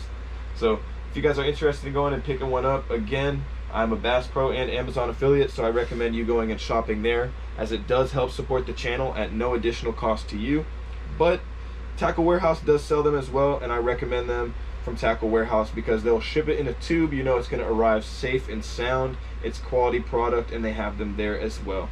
So if you're looking to get a Lose Laser SG1, or if you're looking to get a Lose Laser MG, go ahead and head on over there and check those out, guys. What's your favorite lure to use on bass?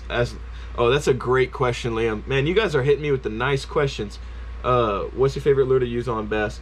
Dude, jig. I'm a jiggy guy. I'm a jiggy kind of guy. So jig always, hands down. Swim jig, finesse jig, football jig, flipping and pitching jig, heavy cover jig, all of it. Going to the fair. Oh, dude, I'm jealous. There's a fair? Where's the fair at? Why didn't I get an invite? Nice. I'm a Curado man myself. Oh, if you're a Curado man yourself, I got a rod, reel, and line arsenal coming out here soon. It's going to be an entire just breakdown of all my rods and reels and the specific techniques I use them for, with the exact line that I have spooled onto them. And there's going to be a little bit of something about that Curado in there for you. So if you're interested in checking that out, I'll have that video up soon. I don't have a clue when, but I'll tell you what, man, I'm a Curado man myself too. And that's the only bit of information I'm going to give you.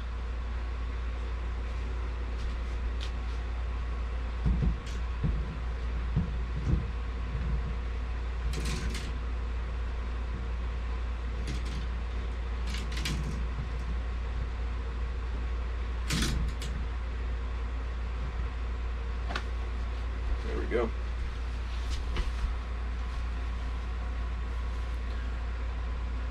I'm up in Indiana. Dang, fair in Indiana. I bet you they get lit, man. I gotta check that out. Oh, that's gonna be fun, dude. Eat a funnel cake for me.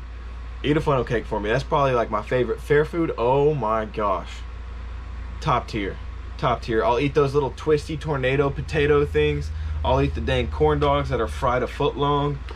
I'll eat funnel cake. All of it, man.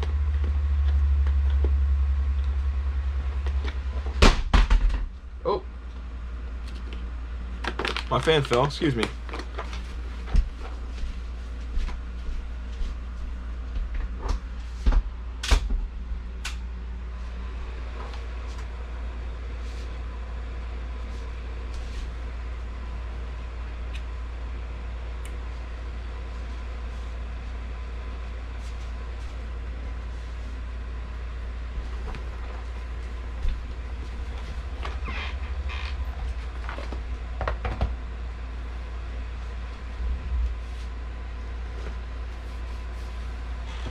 Nice. Well, I was not expecting to get all this done so quickly. Last time it took me quite a while because I was just really distracted and I was kind of enjoying the entertainment. But this time I kind of focused up and dialed in. You see how it just wants to jump off of the freaking thing? Like, why, man? Why is this wanting to do this right now? Can we cut that out? Can we stop? Trying to jump off the reel for no reason? Yeah, bro, you gotta eat some fair food for me. I'm not gonna lie. What's your favorite lure to use on bass, Liam? I want to know your favorite.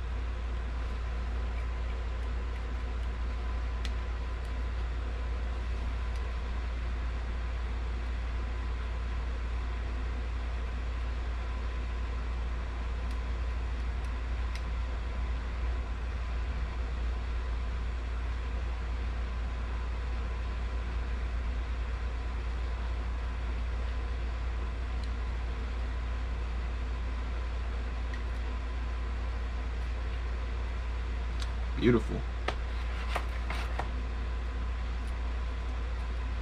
I'm gonna be eating Olive Garden tonight. I don't know if you guys have Olive Garden where you're in Indiana and stuff like that. I know Florida has Olive Garden. I used to work there. It's actually where Darden is like headquarter based in Florida. So shout out to them. But do you have a fly rod? No, man, I don't have a fly rod. I wish I did. It's a little bit pricey. Because like I wouldn't really want to get a cheaper end one. I just don't feel like that makes sense, because once you buy, you only need so many fly rods. I think the maximum amount of fly rods you could get is like a small one, and then a really long one, and then maybe like one for saltwater inshore kind of thing going on. But other than that, you don't really need too many fly rods. And me not being a major fly fisherman, if I was to purchase a fly rod, it would be just one. I would not go get 3 fly rods. Maybe if I was loaded and rich, or maybe one day if I'm famous for fishing and I get sponsors from, I don't know, who cares. Look, here's the thing. If I'm gonna get a fly rod, it needs to be a really nice fly rod. It's got to be expensive and nice, and I don't have the money for that right now. So I'm gonna push it off and hold it off as long as I physically can until I'm ready to make that decision. But would I get a fly rod? Totally. If I had the capabilities, yeah, 100%. I think there's a lot of catch on flies that you can't catch with other baits, just because it's such a finesse natural profile that you really aren't pressuring these fish, and you can catch multiple fish as well as quality fish. Man, I don't know if I can decide. Can't decide on what, Liam? If you should get a fly rod?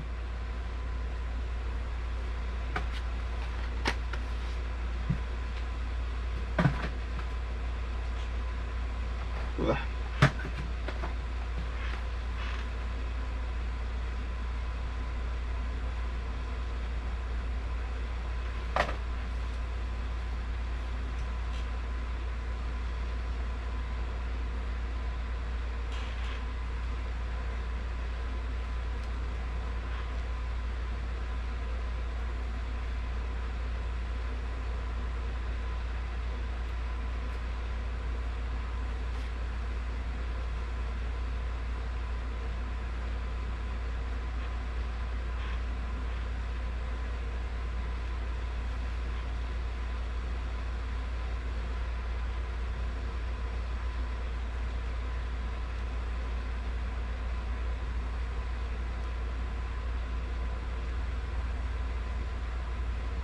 Just trying to untangle this mess, because now that I'm thinking about it, I could probably use this monofilament as backing on my spinning reel, so I don't want it to go to waste if I can avoid it. But it seems like it's just tangling the more I'm messing with it, so I don't know, maybe I should put it down.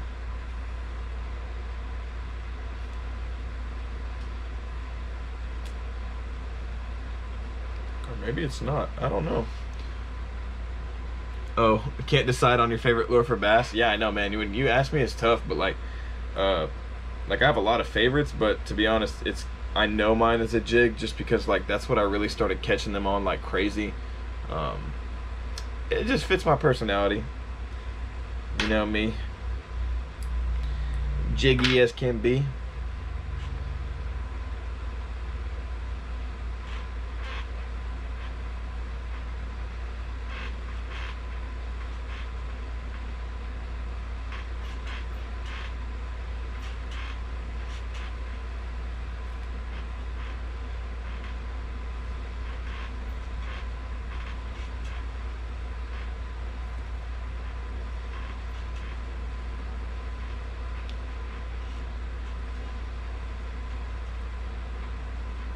Golly, okay.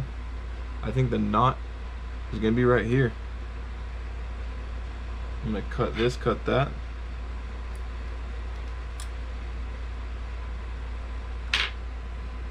Throw all this away. Then I gotta go find my Googan spinning reel real quick.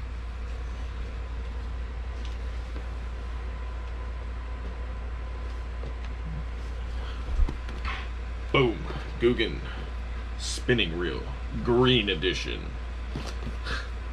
size 250. Probably gonna throw some mono backing on it real quick, and then I will call it probably for the live stream. Just because I know I need a little break. I need to get some food in me, and then I might turn it back on later tonight. I might not. We will see.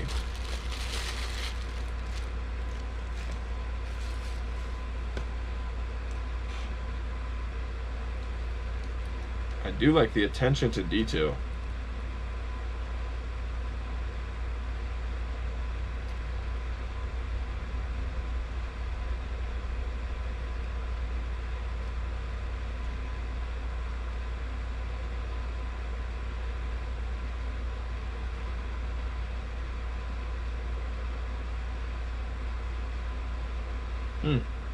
You know what? I don't even know if I need to do backing. I just wonder if 15 pounds of braid at 125 yards is going to fill up a Googan reel, which is kind of crazy to think about. I love Googan. Yeah, me too, man. I like Googan a lot, but you know what? I think what I'm now learning is that a 15-pound pack of braid by Googan won't fill a Googan spinning reel. That's absurd. Why would they put 125 yards in here? They should put at least 150. 125 might not fill up this whole thing because it's 125 of 15 pound. It says here that it can fit up to 220 yards of 15-pound braid. Why would they not give me 200 at least 200? That means my spool is going to be missing. Okay, if it comes with 125 and it can fit 220, that means my spool is going to be missing almost 95. Did I do that math right? 95? 125. Yeah. Bro, what? Why would they do that? That makes no sense. Okay.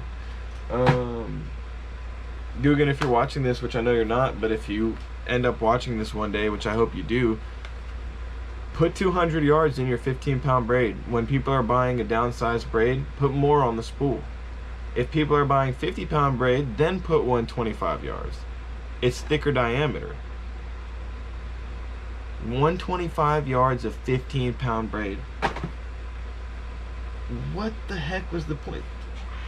I don't even think they sell sizes larger than 125. I could not have bought a like what? What? That makes no sense. Okay.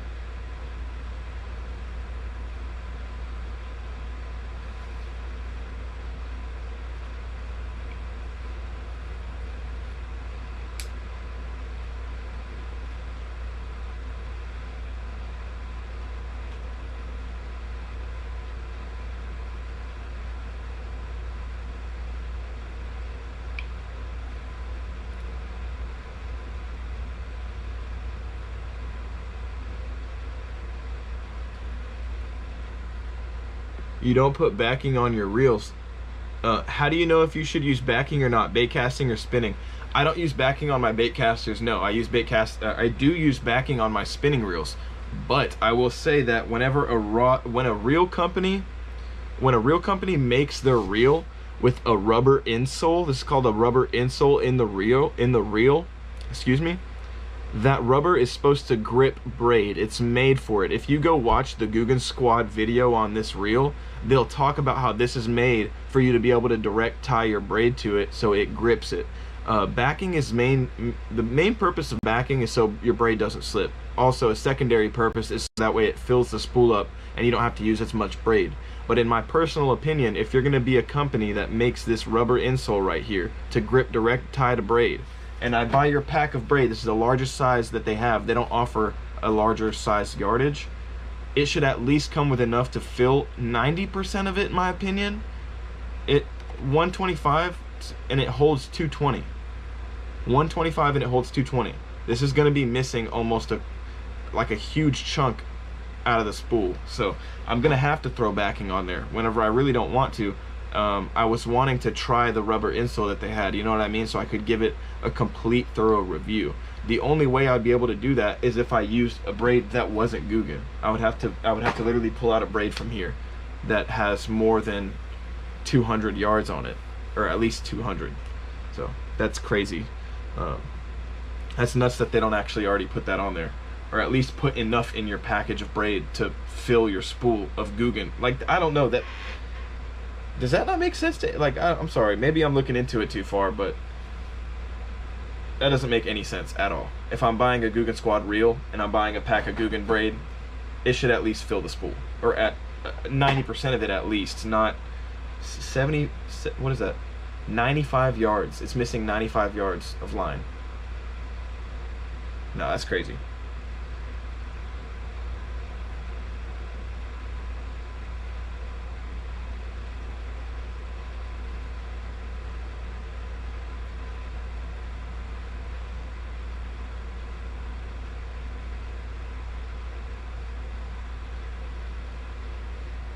Okay, that makes sense. Thanks.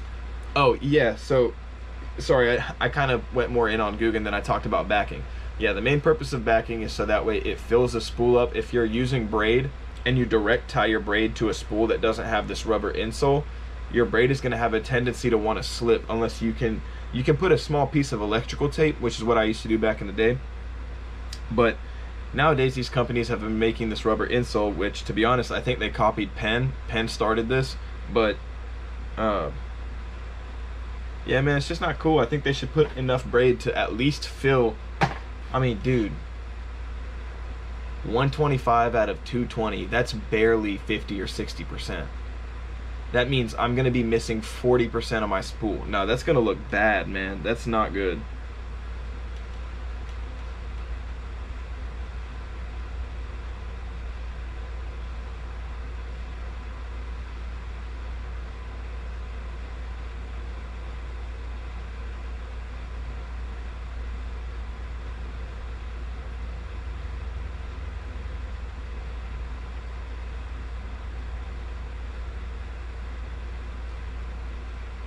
No, you don't agree, Jean Parmesan? You haven't said anything about it? I'm still waiting to hear back.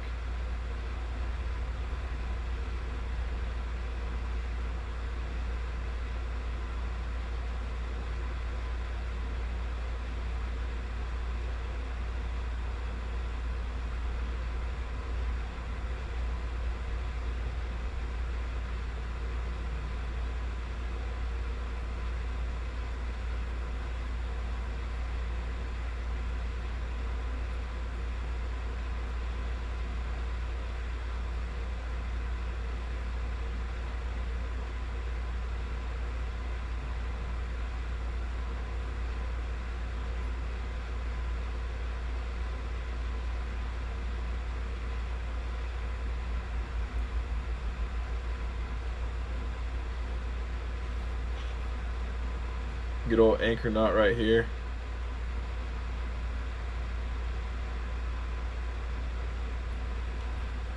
I mean, I was gonna try and tie it to this rubber insole, but this thing's not really gripping at all. Okay. I'm kind of disappointed right now, I'm not gonna lie.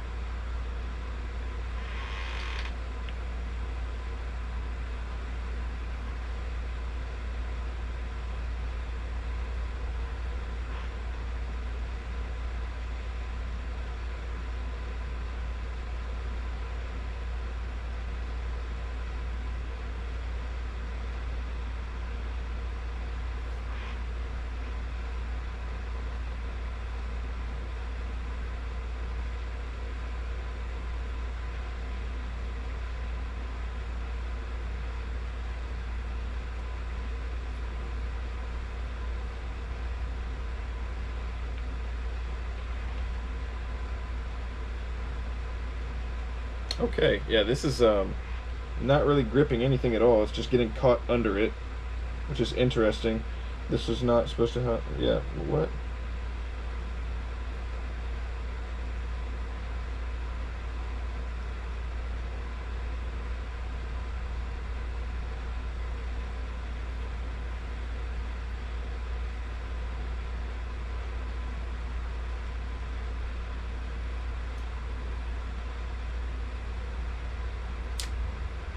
Bro, what in the world? Okay, we almost had it there. Look at this, it doesn't want to stay open. What? Dude, I love Guggen, but what's going on right now?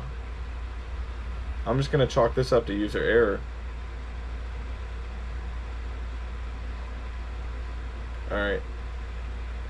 We got our backing tied on. Liam said, what lure should I use when I go catfishing later? I can't decide. And then Jean Parmesan said, lures for catfish. Yeah, I typically wouldn't throw a lure for catfish, but if you mean like what bait do you think you should throw? I think you should throw some hot dogs, bro. That's literally what I do every time. I throw some hot dogs and I'll cover them in Jell-O or Kool-Aid. I think that the color alongside the smell helps them kind of find it. You can also do like dough bait, so you could just literally take a small piece of bread and ball it up. That's what I used to do. What else is there? You could use cut bait. You could go catch a bluegill real quick. If you know how to catch small little bluegill, you catch one, you cut it up, you throw him out there. There's a lot of options for catfish. They're not really picky eaters. Chicken liver. You could throw chicken liver if you have some, or you could go buy some at Walmart. I believe sells it in the like where the meats and stuff are.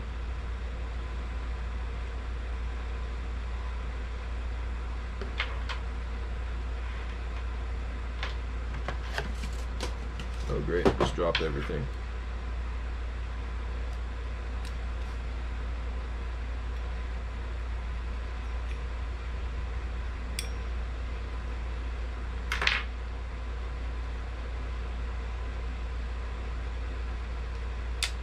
There we go.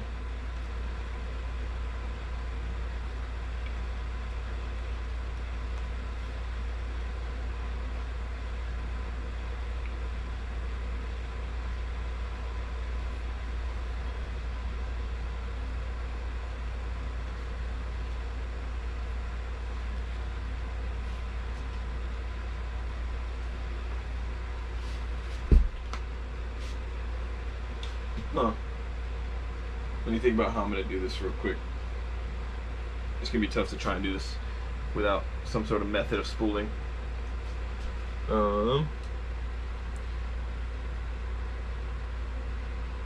If you had to pick between spinning or baitcaster for the rest of your fishing career, which one would you pick? Dang, that's a great question. So like technically nowadays with a baitcaster and how far baitcasting reels have come, if you have a DC, you can practically throw anything on it. So like, to be honest, a baitcaster, because of how far technology has come, but if you would have asked me that question maybe like 10-20 years ago, I'd have told you a spinning reel. And if you'd asked me that question like 30 years ago, I wouldn't even be alive to answer you. So yeah, but I would probably choose a baitcaster, but a really high-end baitcaster. Now, if there was like a budget and it was like $100 combo, you only get $100 combo for the rest of your life, spinning or baitcaster, spinning combo, 100%. That spinning rod will catch me more fish. It'll last way longer. It'll hold up just better. But like with the way that rods and reels are built now, you can have a baitcaster that can finesse and do everything pretty much. Like you get a DC and get a 7-foot medium, or get it a little shorter, or get a 7-foot, yeah, get a 7-foot medium, and you can pretty much do anything on it for the most part. Yeah, I throw hot dogs too, man. That's probably my favorite bait, and it works all the time. And the reason it works is because it has chicken and pork and fat, and it's greasy, and it smells good for them. And I don't know, it works for me every time, so.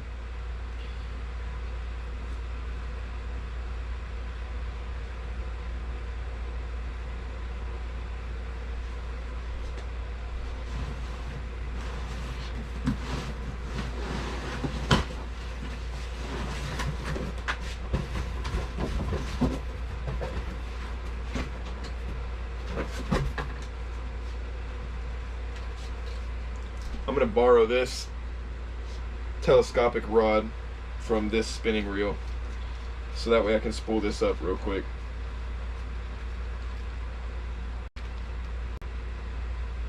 This is going to look goofy. Just bear with me, guys.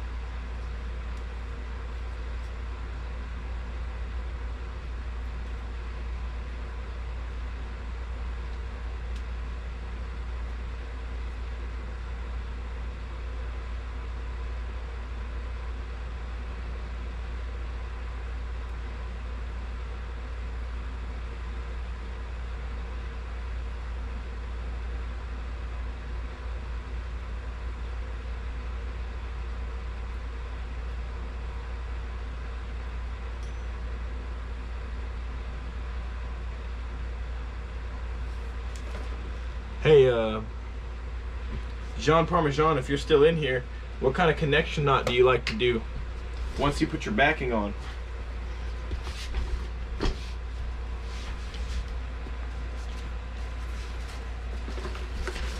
Do you only use the telescopic rod for spooling, or do you actually use it? No, I actually use it all the time on my channel.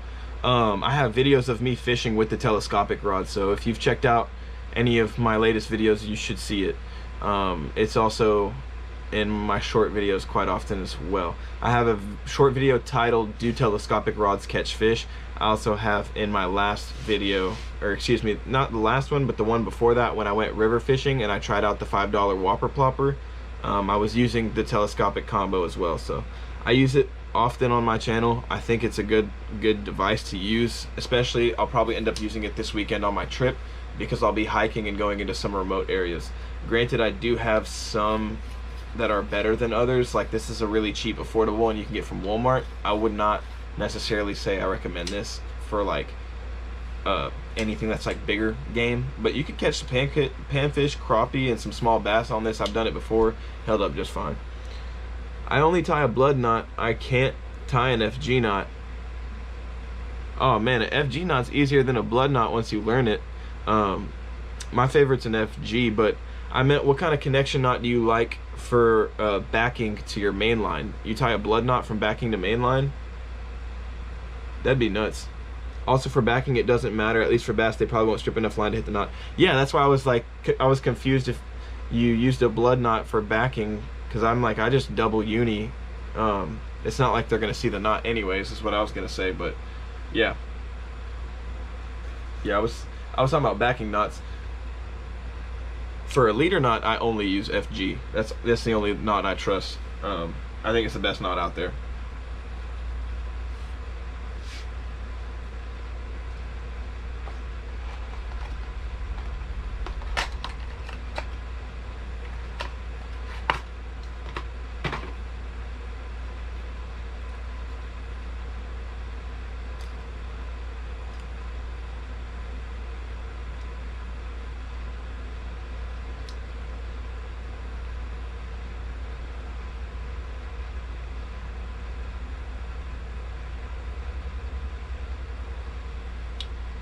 That's fine too.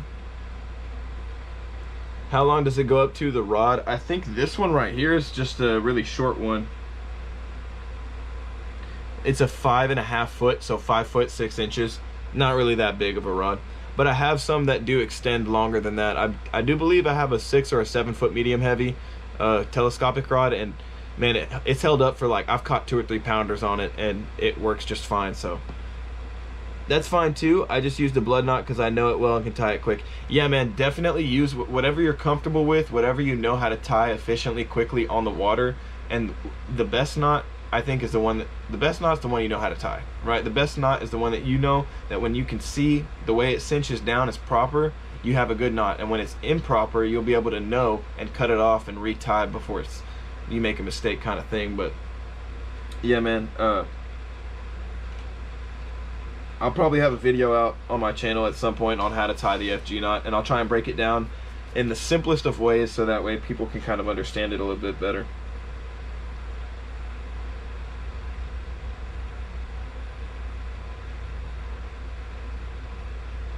But right now I'm just doing a uni to uni. Like we talked about, they're not going to see this line whatsoever.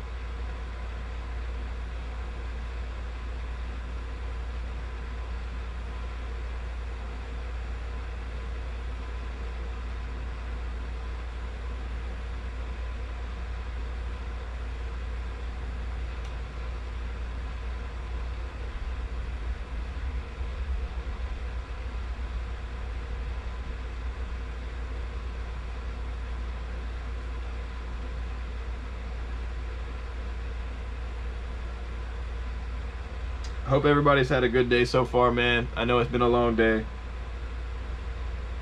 At least it's been for me, but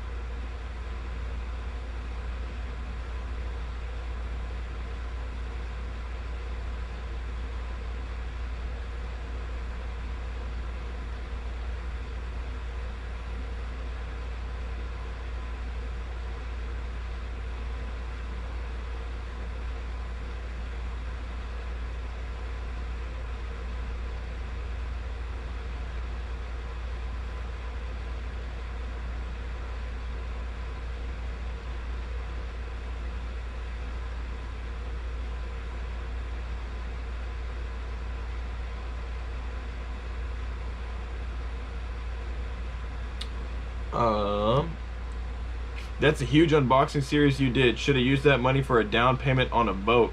Yeah, and had nothing to fish with. What? I'm good, bro. A down payment on a boat, and then with what money would have continued to pay it with? I'm good. I'll wait till I get sponsored, bro. Or I'll just fish out of a pedal kayak that could literally go anywhere a boat can't. No, I'm good, bro. I'm good. So many people have said that, bro. That makes zero sense to me. If you actually own a boat, you know how much it comes with and how much it doesn't. You know how much money you're going to have to put in after the fact that you've bought it, and then you know how much money you're going to have to keep putting it in because it thing burns gas like nobody's business. And also electronics and water don't mix, so you're probably going to have to constantly do repairs. Nah, I'm good, bro. I'm good. I enjoyed every single one of these baits. I'm happy I bought them, and I have no regrets, man.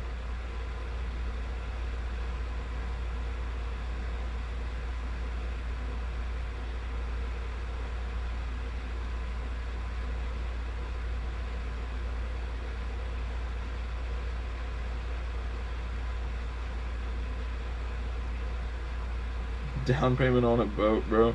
I wouldn't even do that, bro. That's not even a good idea. That's horrible advice. That's horrible advice. Get a down payment on a boat? That's terrible advice. I would literally rather take 10 grand, buy a John boat, and build it out with 10 grand. And have a fully decked out John. You can deck out a John boat for 10 grand pretty easily.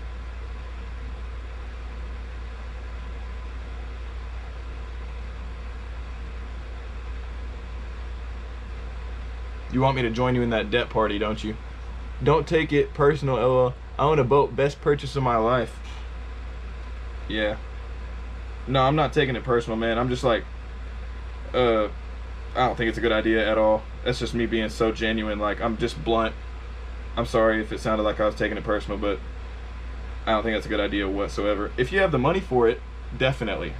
But I'm not rich by any means. Just because I bought a bunch of baits, that don't mean nothing.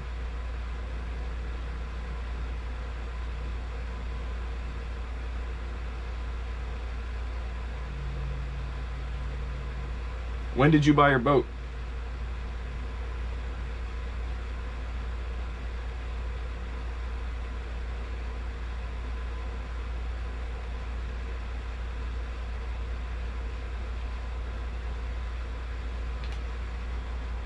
Yeah, but you can put a 250 horsepower. Tracker boats are the best first boats, by the way, if you ever buy one. Thank you. I will definitely check it out. Yeah, but you can't put a 250 on the back of a John boat. Why would I need anything? Why would I need a 250? So you can go fast?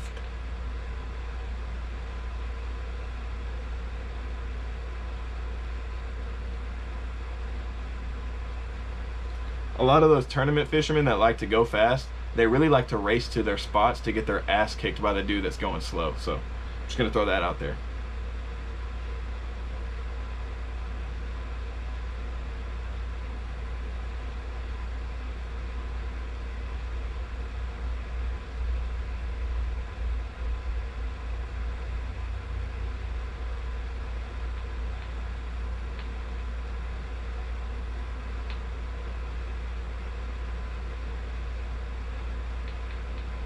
Trackers are nice boats though. Man, if I had the money I would get one. I just don't think it's worth it at this point in time. For me, or for most people. I wouldn't recommend anyone really buy a boat for the most part. You know who I recommend buy a boat? Really rich people. That literally have money to just blow relentlessly.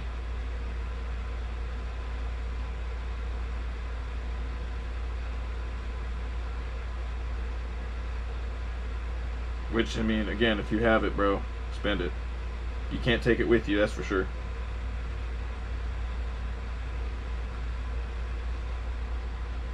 Cause it's badass. Yeah.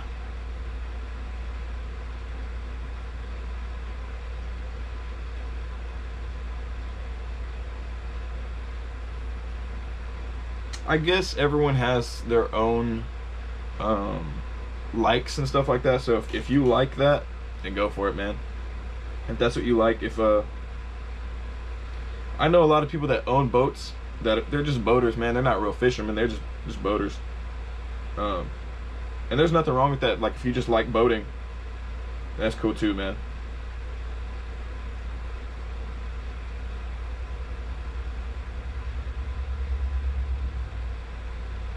I shouldn't say not real fishermen. That sounds bad, but I think you get what I mean. Like, guys that just own boats to own boats, mainly, not even really fish.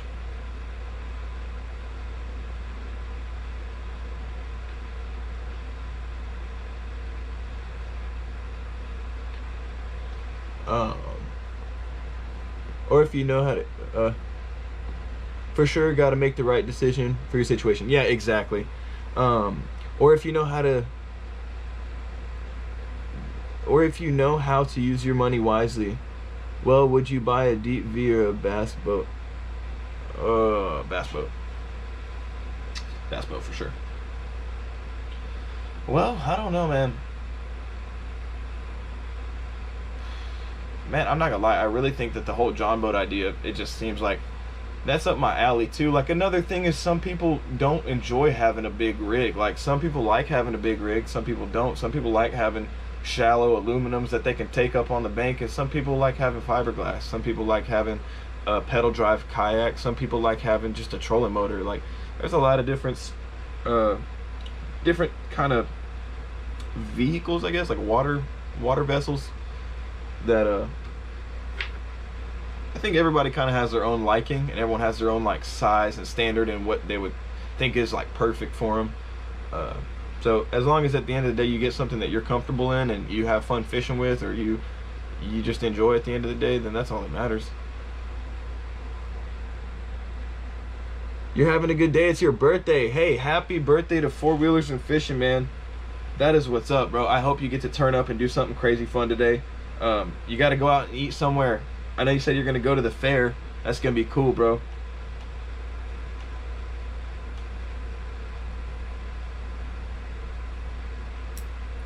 I hope you have a fun time at the fair. That's going to be really cool, dude. I'm kind of jealous.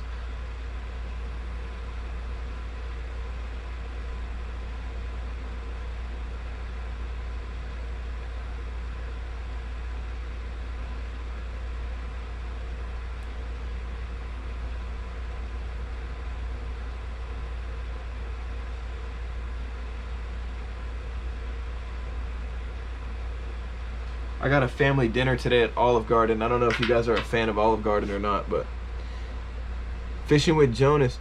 Yo, hey, what's up, Fishing with Jonas?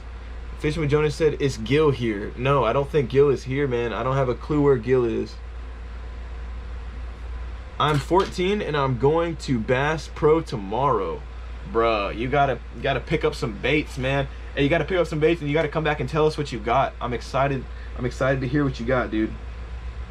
What do you like kind of going in looking for? You got anything like kind of like on your mind?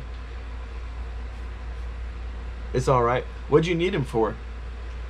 Just trying to talk to him?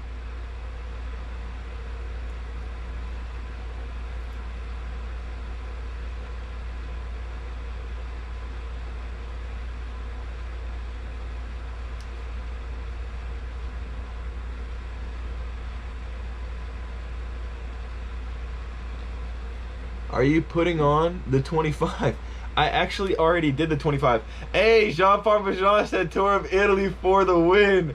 Bro, let's go. You already know what's up, man. Oh, man, the Alfredo's. Oh, the Alfredo sauce be hitting. I'm a weirdo. I like the eggplant parm. So sometimes I'll sub out the, I think it's the lasagna for the eggplant parm. Or I'll sub out something for the eggplant parm, but I think I keep the lasagna. The lasagna's fire, too. I'm not gonna lie. That whole place is delicious. But Fishing with Jonas, to your question, I already did 25-pound on earlier. I'm sorry you missed it. I threw it on my swim bait rod. I got the 20-pound put on my smaller size swim bait rod, and then I got the 17-pound moved over to my 7.3 medium heavy. So I got all the lines figured out how I wanted them. I kind of just slept on it overnight, and then I really woke up and was like, okay, this is what I want to do. And yeah, that's the key, man, because I was so indecisive the other day. I really couldn't figure it out. Plano Edge frog box and a scale. Plano Edge frog box and a scale. Bro, you already know what to do. I got some Plano Edges over here. I'm a huge fan of them. I'm not going to lie, though. this is going to be a little tidbit of information, and Plano might hate me for this, and you're still more than welcome to do whatever idea you have, but I use a Plano Flex box to hold all of my frogs because it holds way more, and it holds them in a way better manner, and it's way flatter. Like the frog box is a bit difficult to carry around, and when you see it in person you'll know what I mean, but it's just kind of bulky and big. You can use a Plano Flex box and it'll hold a lot of frogs, way more like low profile. You can throw it in your backpack, throw it in a boat, kayak, whatever the case may be. 16K before tax for a bass tracker, length 16 V's, 50 horsepower, recommended motor. 16K before tax.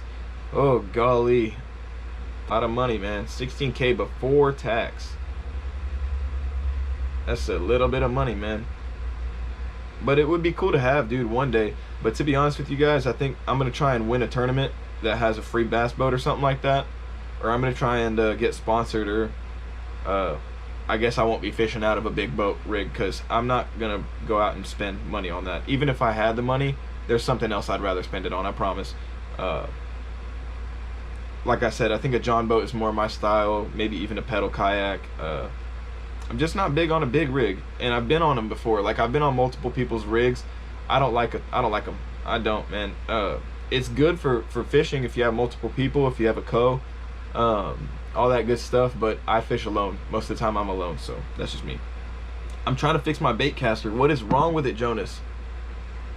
Why not build a boat? That's what I said. Yeah, that was my recommendation, Jonas. I don't know if you joined kind of later on, but I was just telling them that they were saying, why did I not buy a massive boat with the $10,000 I spent?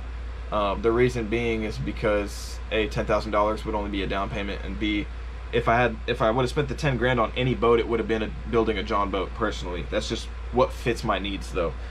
We were talking about that earlier.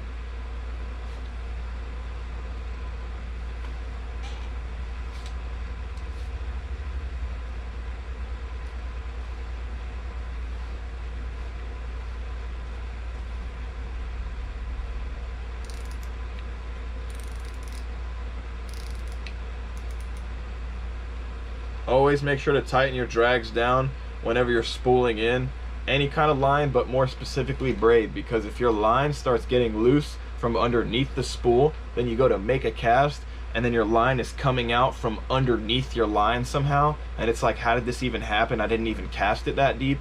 It's because you let your line get loose when you were spooling it up originally. So you got to make sure there's a lot of tension and the drag is tight. At least that's what's doing it for me, you know.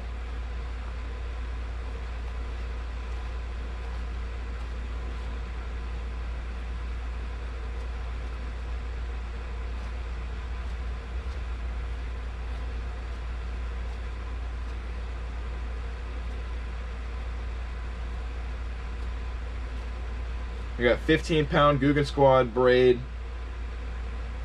Should be good stuff. I don't know. We'll have to give it a review for sure on the channel. I like the way it doesn't really bleed too much. That's a good sign that it's quality braid.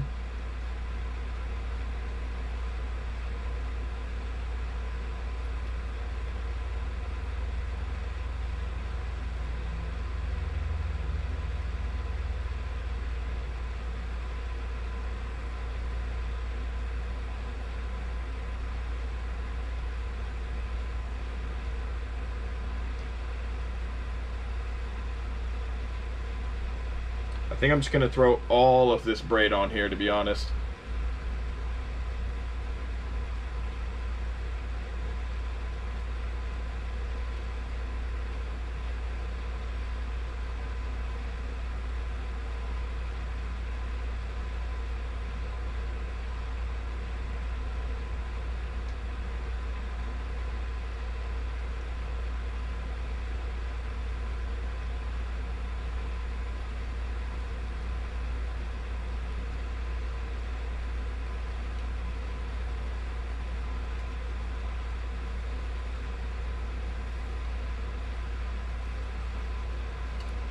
Golly, my hands are getting tired.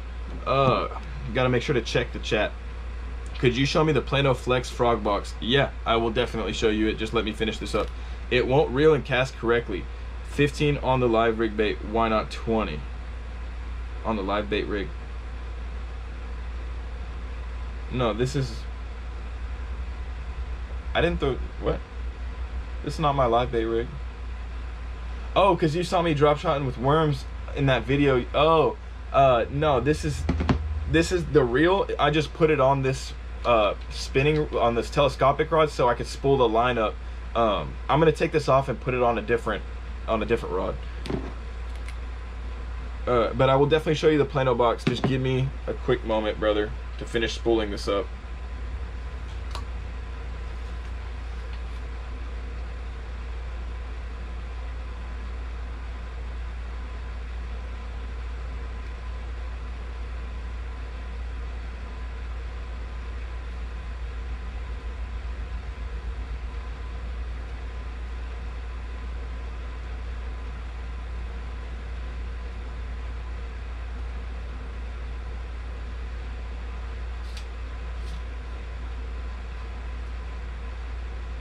Might not have been the best idea, but it's just easier than sticking a freaking 6 or 7 foot rod in my room and trying to do it.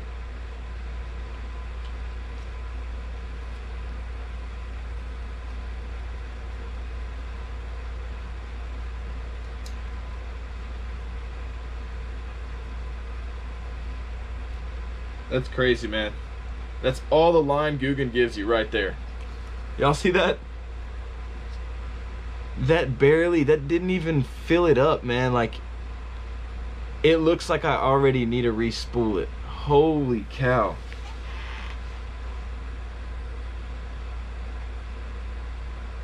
What in the world? Dude, they need to give you more braid. That's gone. Empty. I just spooled the whole thing. And I put backing. Mind you, I put around like 10 or 20, 30 yards of mono backing. And look what happened. Still not enough space, man. What? It's missing a whole dang chunk, bro. And when I spool a spinning reel up, I like to fill it up about 90%. That's about the sweet spot for me. Mainly because if you over spool it, the braid's gonna want to have a tendency to fall off the top. But if you under spool it, it's gonna want to catch on that lip right there. So it's like, this is pathetic, bro. I'm actually kind of upset. Like, I was expecting more line on the spool, on the reel that I bought. That's crazy.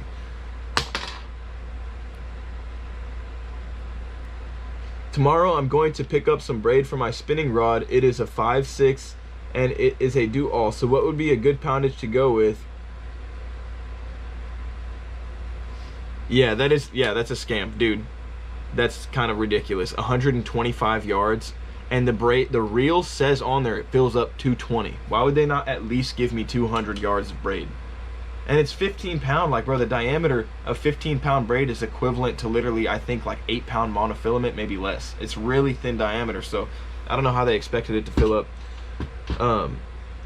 But for the 5/6, what kind of rod is it? What is the what kind of action is it? Is it a medium light? Is it a medium heavy?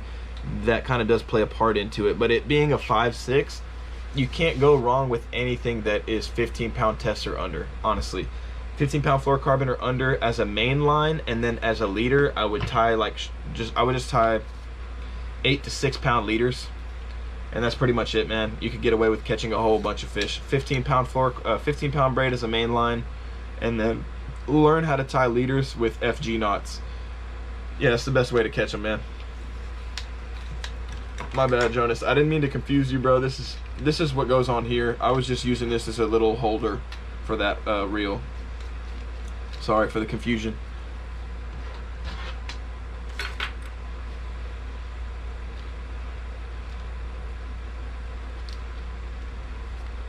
Give me one quick second. I gotta check something on my phone.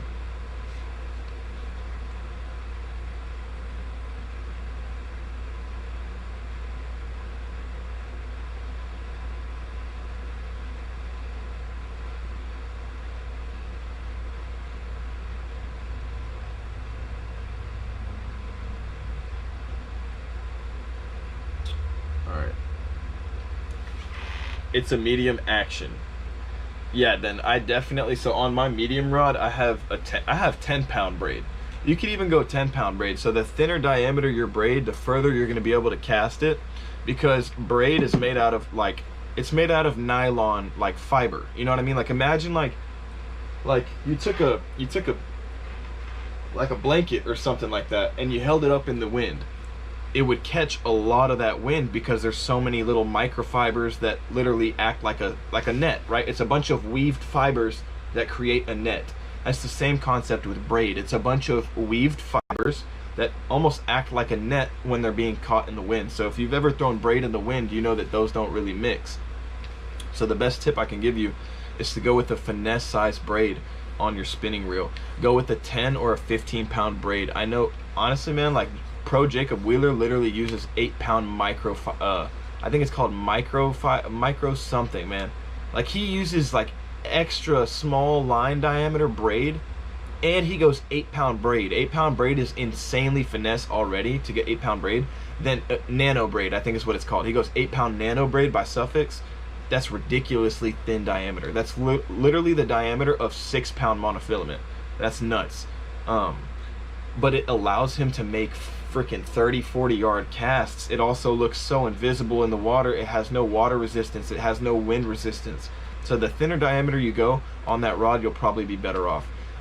10 pound is going to be really good. That's what I use on my medium light action. But if you want to be on the safer side of things, go 15. If you want to be even safer, go 20. And you really couldn't even go wrong with 20. Like I used to throw 20 on my medium, and I used to catch a whole bunch of fish. 20 on my medium light. I used to catch a whole bunch of fish, and actually having 20 pound, because I was kind of new to fishing when I first got into it, I would snag that 20-pound braid up, and I'd be able to get through so much cover, because 20-pound braid has a lot more textile strength than 8-pound fluorocarbon. So the leader will break, but the braid will come right back to you. Then you just retie your leader. All of a sudden, you go from using massive bundles of line like this to you're just using strip sections about this long, or 3 foot, 4 foot, however long you want to tie your leader, and you save a whole bunch of money on fluorocarbon or monofilament, whatever you're using to tie your leader lines. But that's how I fish personally. So as you can see here, I put a little bit of backing on here to fill it up just a bit, and then I threw braid as my main line. I will eventually tie an 8 or a 6-pound leader to this, and that's how I'll fish. And I'll catch, dude, you catch a lot of fish doing it, man.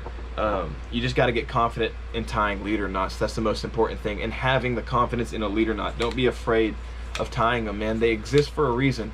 There are guys out there that are doing it. I'm out there doing it. So if I'm out there doing it, you can do it too, man. You got to trust your knots, and you got to learn how to tie them better. That's the only way to get better at the end of the day. I want to start playing with 5-pound braid and those crazy sizes.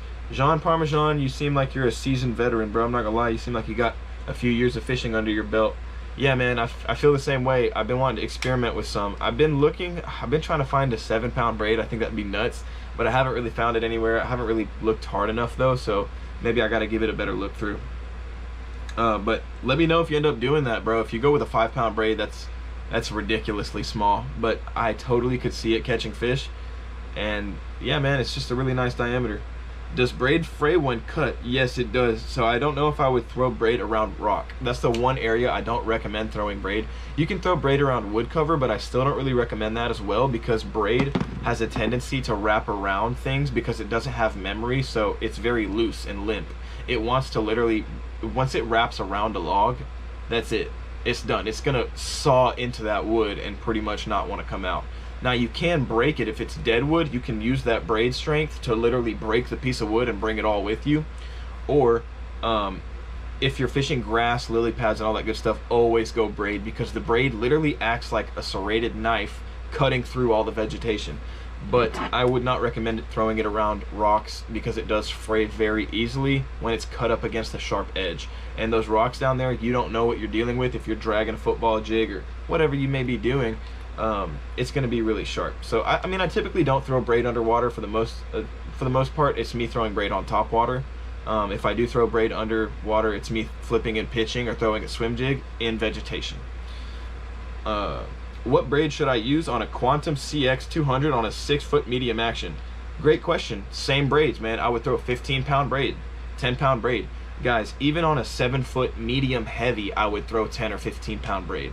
That's just how you fish for bass, man. And that's what's going to give you the most versatility. And if you want, you can, So the reason why I said maybe go up a little bit is, one, if you're new to tying leaders, having that stronger braid, letting the leader break and keeping all of your braid line to retie a new leader will pretty much allow you to have as many errors as you want, and you're not going to lose all your braid. And yeah, pretty much another reason being is because if you wanted to fish topwater, like you could throw a popper on a spinning reel or on a spinning rod. A lot of people do throw poppers on spinning rods. You could just cut your leader off, or don't tie a leader, keep the 15 or 20 pound braid and tie on your topwater. Now you're fishing with braid, it floats, it has way better textile strength, and it has no stretch. So whenever you go to set the hook, because spinning rods have so much bend in them, they act as your stretch. That braid is going to allow you to set the hook so much better. Guys, I'm telling you, try it out. If you haven't tried it before, you'll never want to go back once you figure it out. Once you go braid on your spinning reel, you won't want to go back, LOL. And the feeling of feeling everything, even the smallest touch. Just found your channel, by the way. Sorry to pop in, just chilling. Bass Magnet, that's crazy. I literally just said that, and I wasn't reading the chat. That's nuts, bro. Great minds think alike. Definitely, I agree. Once you go braid on your spinning reel, you won't want to go back, guys. Exactly what Bass Magnet said there. And I'm so glad to have you here. Welcome to the channel. And yeah, man, you're more than welcome to chill in the chat as long as you want. No pressure. I just got done spooling up pretty much everything. At this point, I'm just hanging out, chatting, answering any questions before I go make a sandwich and take a small break. But yeah, it's been a great time so far. Feel free to keep following along, man. I live stream relatively every day now, and typically I'm on for hours. Yesterday we pushed, or 2 days ago we pushed 7.5. Yesterday we did 6.5, and today we've been live streaming for 2 hours and 30 minutes approximately. So yeah, man, I'll be on here all the time. Feel free to check me out. And I post shorts and videos every day, which I'm more actually into shorts and videos. I've only recently started live streaming, but it's fun. I just like hanging out and talking to people. I don't really have fishermen to talk to in my town. Not saying people don't fish here, a lot of people do, but they just don't really talk about it, and they're not as nerded out into it as I am, I guess, if that's making any sense. But glad to have you here, guys. Glad to have you.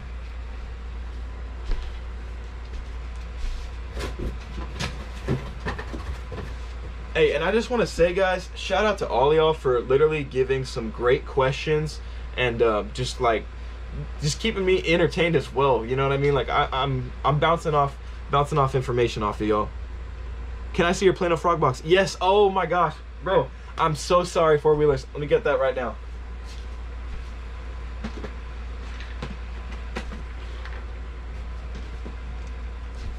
So this is the smaller sized Plano Flex that they have. It's just the same size as your standard 3600, but it's a flex box. And then I can't believe I'm showing you this, because I'm working on the video right now that I'm gonna show you. I edited and filled up my Planos, but I'm gonna show you guys because I really appreciate y'all being here. I got all of my baits tucked away in this Plano Flex box. I hope y'all can see it. I was able to customize pretty much every bit of it and shape how I wanted it to. I got my spinner baits here, frogs, topwater baits, buzz baits, deep diving crankbaits, and then prop baits and walking baits. Really nice stuff there. I got a whole bunch of different frogs in here. Really popular frog here on the tournament scene. This is a Spro Bronzeye frog made by Dean Rojas. Really nice frog right there. And yeah, man, this Plano box right here can fit so many baits. I mean, you just saw this thing weighs at least 10, maybe 15 pounds. And the same goes for the other Flexes and Plano sizes. I think they work great. I recommend, I mean, I have the smaller one right there I just showed you. This is the smaller one, this is the bigger one.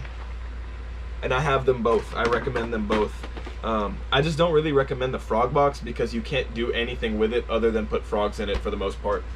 You probably could throw like spinner baits or buzz baits in it, but still, you really would be doing yourself a disservice.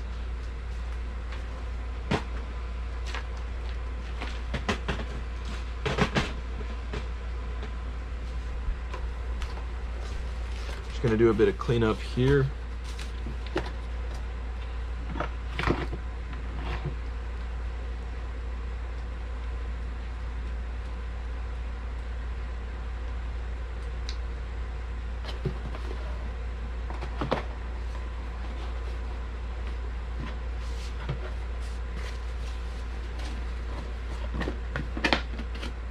We got that reel ready. I'll probably drop a video on that at some point, guys. I have so many videos that I got to get done and so much content and ideas that I can't wait. It's gonna be all so much fun. What kind of braid would you put on an Abu Garcia Ambassador 5,500 reel? You might need to look up and see it. What's your terminal box looking like? I've never found a system I like for terminal tackle. Jean Parmesan, I got you, dog. First, let me, I can show you real quick while I look up the Ambassador. I'm pretty sure I'm familiar with an Abu Garcia Ambassador. If I'm not mistaken, it's an open-faced, more of a, like an open-faced bait caster. It's more of a conventional style of a reel. But here, I'll look it up. Abu Garcia 3300 Ambassador. And while I do that, let me grab my terminal tackle box. This is my master terminal tackle box, Jean Parmesan.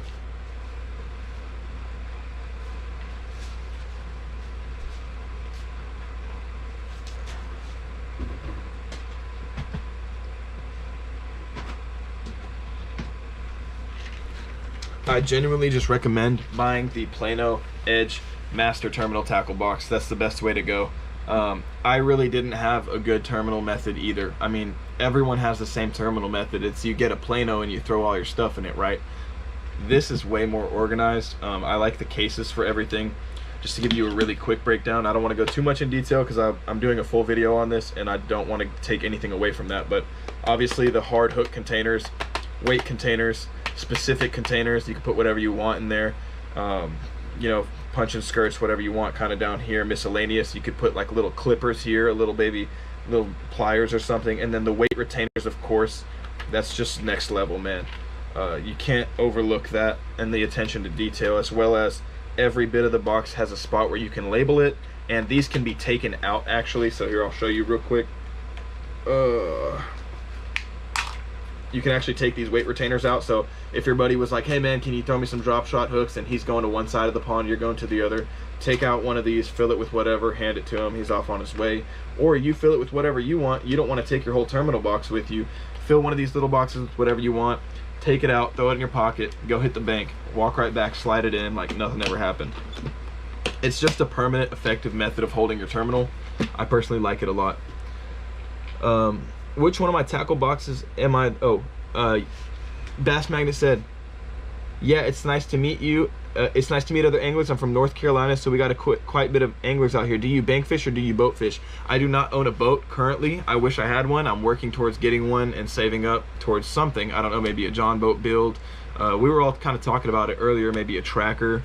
I don't know, but I definitely would love a boat. I'm a bank fisherman and a kayak fisherman, and I do a lot of that was weird. I do a lot of bass boat fishing, or just boat fishing in general. Whenever I have a lot of buddies that have boats, and they'll typically like taking me out because they know that I'll probably limit out the boat, or I'll at least fill the live well for them. So they take me for that kind of reason. But yeah, it's pretty cool, man. I love being on a boat. Hopefully I'll get one day.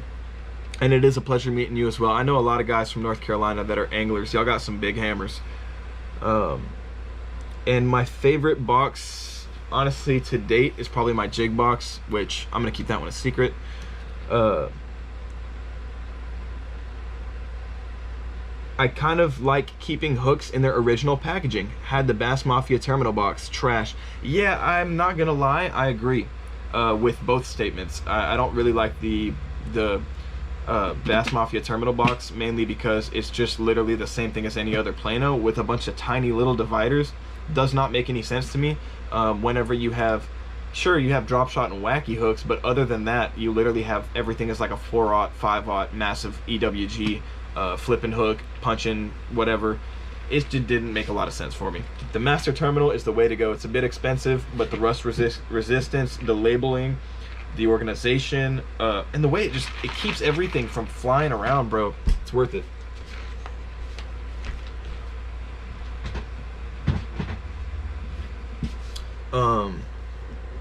And Fishing with Jonas, I'm looking up the reel right now. It is a conventional open-faced bait casting reel, which is what I figured. So my question to you then is, what do you use it for? Because this rod can be used for two different things. It can be used for live baiting or cut baiting, like most conventional reels are, or it can be used as a swim bait rod. And dependent on what you're gonna do is gonna kind of help me answer that question. But for the most part, You could throw braid on there and always tie a big old leader. Like you could do a 65-pound braid, or maybe even more. You could go 80-pound braid if you wanted, and then just tie a massive 20 to 25-pound fluorocarbon or monofilament leader, and then that would allow you to do swim bait fishing, and also that would allow you to tie up rigs. You just tie your braid directly to your swivel and then your rig, and you can catfish as well, striper fish, pretty much whatever you'd want to do with cut bait and live bait and stuff like that. And Jean Parmesan, just to get back to what you were saying about the keeping the hooks in their original packaging, I do as well. I'm trying to think about where I have some of the hooks in their original packaging so I can show you that I feel the same way. You would go with an A rig or a big catfish rig. I mean, you could just throw straight 20 pound fluorocarbon or 25-pound fluorocarbon like I did earlier, but at that point, man, if you're going more with A-rigs and catfishing, I definitely would recommend going with a braid, because most of the time when you tie onto a catfish rig, you tie your braid to a swivel, and that swivel is tied, obviously connecting your catfish rig. So yeah, that's definitely my recommendation. I would go with like a 65 or a 80-pound braid, somewhere in that range. And then that way you can tie off directly to a rig of a swivel, or you can just literally tie a leader. And well, honestly, man, if you're fishing an A-rig, that, like, think about how much metal and how much wire and material and hooks and lead and blades and plastic there is. There's a lot going on there. I don't think they care about the braid. I know a lot of people, a lot of people throw direct braid to their A-rig, and they like that because if they get their A-rig snagged, the braid allows them to literally rip it out and get it out of cover, instead of losing their massive expensive A-rigs. So definitely recommend going 65 to an 80-pound braid carrier on that reel, and then I definitely recommend tying leaders up as necessary, or just direct tying to your rig, swivel, whatever it may be. If I put 15-pound braid on my spinning reel, what would I want my leader to be? 8 or 6-pound fluorocarbon. In my personal opinion, that's what I would go with. An 8-pound fluorocarbon or a 6-pound fluorocarbon. So like, for example, right here, this is 2,000 yards. This is a 2,000 yard spool. 8-pound fluorocarbon, a crap ton of it. And you're like, dude, why does this guy need 2,000 yards of 8-pound fluorocarbon? It's because that's the main line I use for leader. 8-pound, 8-pound, 8-pound. When in doubt, with any spinning reel or rod, when in doubt, go 8-pound. You can direct tie 8-pound fluorocarbon to your entire reel. I just don't recommend it because braid lasts a lot longer, and you can save money by doing that, because a spool of braid will cost you $20 or whatever it may cost. You spool the braid on there and it's there for like 6 months, maybe the entire year of the season. Fluorocarbon does go quickly, especially when you're retying, and you have to cut it off, so you lose a lot of line there. But you can direct tie 8-pound fluorocarbon to your spinning reel and get away just fine. When in doubt with a spinning reel, go 8 pounds. You'll never regret it. And when in doubt with with a bait caster, go 12 pounds, and you'll never regret that. It seems like 12-pound is the sweet spot with a bait caster, and 8-pound is the sweet spot with a spinning rod. Feel free to correct me if I'm wrong. 14-pound test is also really nice on a bait caster. Since I don't have braid right now, I have 30-pound mono on it. Yeah, I would just leave the 30-pound mono on it, and that would work perfect for catfishing and A-rig fishing. Honestly, you can do both with it. Yeah, you can do both with 30-pound mono. I mean, it's taut enough. I will say this, that it's gonna be heavy. Well, I don't know, mono floats. Yeah, 30-pound mono should work fine.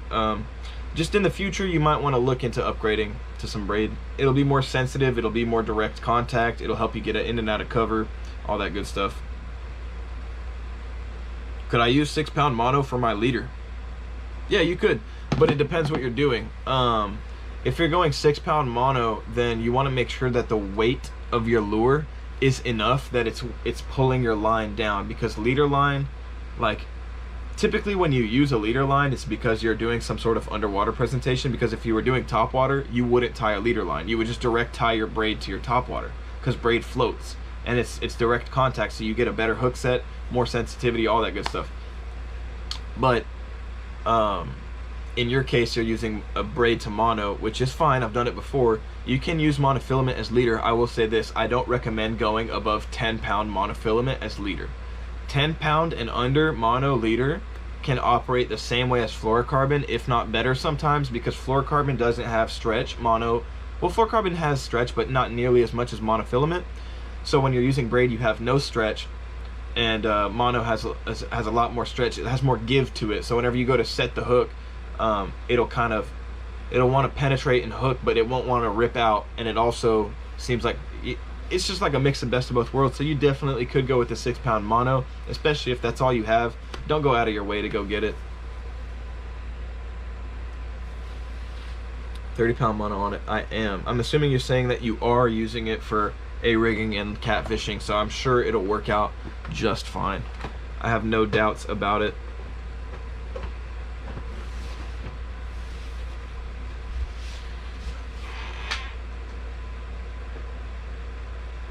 Oh. 2:47. We've been live streaming for 2 hours and 40 minutes, so I'll probably cut off the live stream here at like 3 o'clock. That'll give us a complete 3-hour live stream. And yeah, I mean, I've already got all my stuff spooled up basically and everything, so I'm just kind of chilling out for the most part. I know I need to take my dog out. I know I need to get a sandwich inside of my belly and do something like that. No, I'm going to upgrade. Oh, I got you. Yeah, definitely, man. In the future, don't be opposed to upgrading. And if it's what's working for you right now, that's fine as well. Like, I think 30-pound mono is a little bit overkill, but I think it'll work. I'm not saying it won't work. I just think it's a little bit overkill. You could get away with 25, or you get away with a 65 or 80-pound braid to a 20 or 25-pound leader. But yeah, I mean, that's a nice reel, man. I've been wanting a conventional reel like that for a while. Especially like for catfishing and stuff like that. It's really good. It's really good for just live bait, cut baiting, catfishing, all that good stuff. I'm not gonna lie.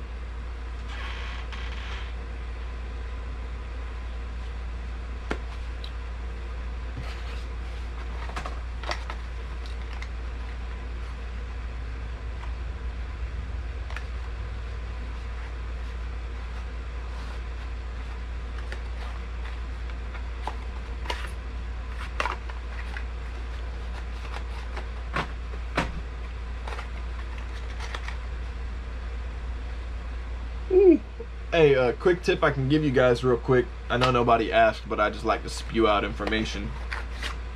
When you're done with your spool like this, even though we totally agree this is a scam, and I'm never going to buy Guggen's fluorocarbon braid ever again, and I don't recommend anybody buy this again. This is literally a waste of money. Like bro, Power Pro is cheaper, and they give you 150 yards. Why did I get 125 yards of 15-pound? This is 10-pound and they gave me 150, bro. What in the world?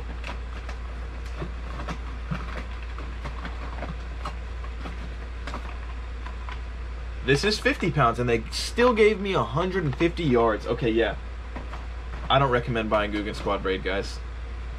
It's a scam. It's a scam. They're just trying to sell you on the name and having a spool of Guggen Squad braid.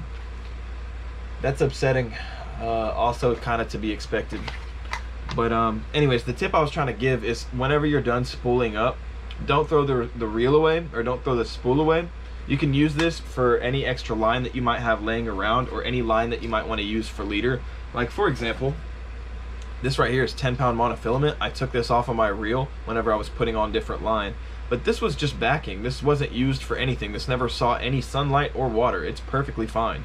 I could then take this, stretch it out, cut out leaders, and wrap them around my spool, or just spool the whole thing around this and then cut the leaders as I need them as necessary. Pretty much just use this as a way to hold your leader lines together, or your rigs. If you have a catfish rig or a pompano rig, something like that that you want to keep wrapped around something so it doesn't get caught up on itself, use a spool. And I mean, for proof, I literally keep all of my spools, in, like 3 of them, just right here on my desk. So don't get rid of your spools, guys.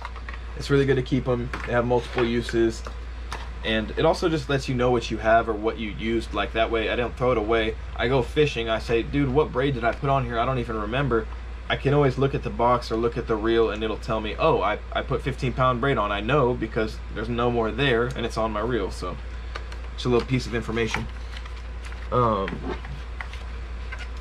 Bass Magnet, yeah man, I'll check back in on your next stream. Keep it up. I'd like to see some of your reels. Get that sandwich. Best of luck if you're fishing tomorrow or soon. Thank you, Bass Magnet. Those are really kind words. I appreciate that so much. I'll make sure to go out and do some fishing as soon as possible. I'll make sure to be up on the live stream as well. I don't know if I'll be up live tomorrow or Sunday, but I do know that I'll be live Monday for sure. And Seaguar braid is amazing as well, guys. He says he uses Seaguar braid. I definitely recommend Seaguar, and all the way from Seaguar Basics Fluorocarbon. Super cheap, affordable stuff. Works great, and you can find it in most Walmarts. All the way to Seaguar braid, Seaguar Tactics, Seaguar Tatsu is really good stuff. Seaguar, Seaguar makes some of the best line ever, guys. That's why they win awards at ICAST.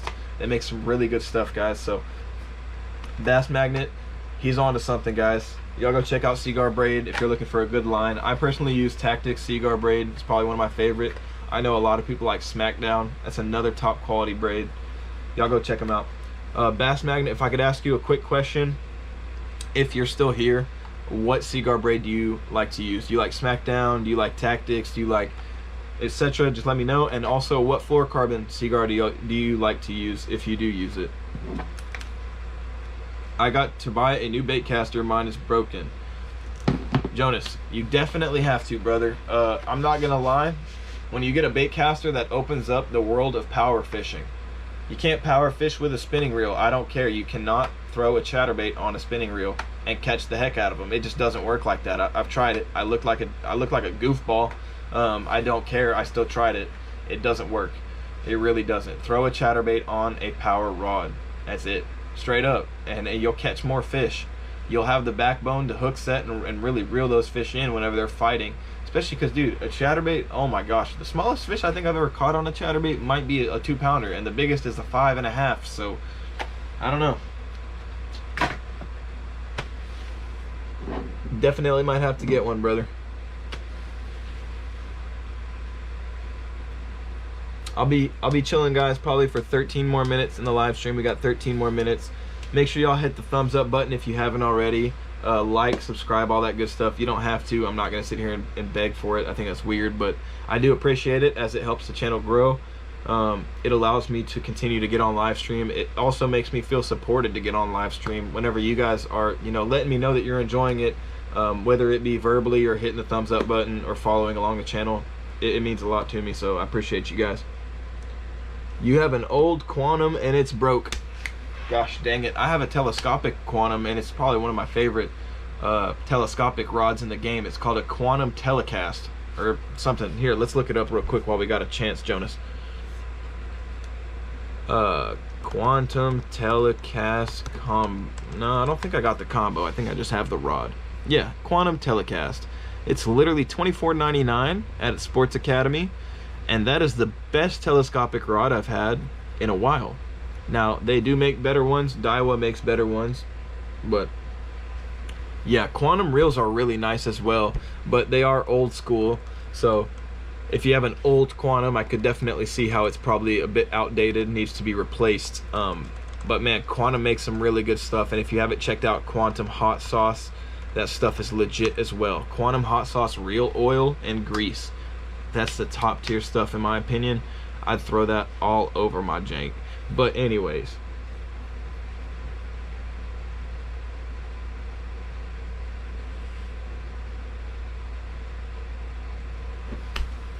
I gotta clean up. I got a whole mess in here. I got loose line chilling in boxes. I got my box of line sitting out, which I don't need this anymore. That's crazy. My mind is blown that every single one of my rods is spooled up, but that also means that I gotta make a rod reel arsenal video for you guys. So definitely be expecting that. I'll be doing a rod reel line arsenal, full breakdown of all the rods and reels I have, the size of them, the technique that they're specific to, the action on them, the length, the taper, what I like to throw on them, the specific technique, like I said, sorry, the line that I throw on them, the specific poundage of line, all that good stuff. There's something on the screen there, sorry about that.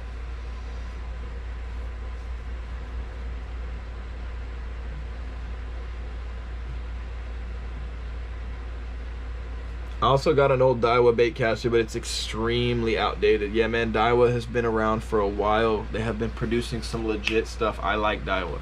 I have a Daiwa reel myself. I have 2 of them, actually. They're pretty sweet, man. I like them. I'm not gonna lie. Daiwa's up there, man. Daiwa's up there with Shimano. It's hard to compete. Like, it's hard to compete with Shimano, and Daiwa's doing it. They are. I have a Daiwa SV-TWS and I have a Shimano Corrado DC, and I can't tell you which one I like more. Actually, I might like the Daiwa more, but don't let anybody hear you say that, because you'll get freaking crucified. Alrighty. I don't need any more line for the most part. I do need to tie up a new leader at some point, but I'm gonna do that at some point, not now, so I'm not gonna worry about it too much.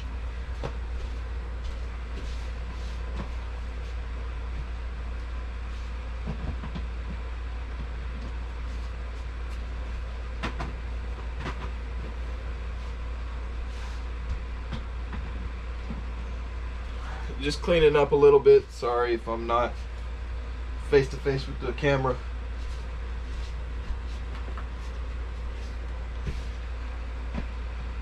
I'm not gonna lie, these live streams are so fun and cool, but they get a little bit like kind of disheveled and messy because everyone's like, can I see that? Can I see that? Can I see it?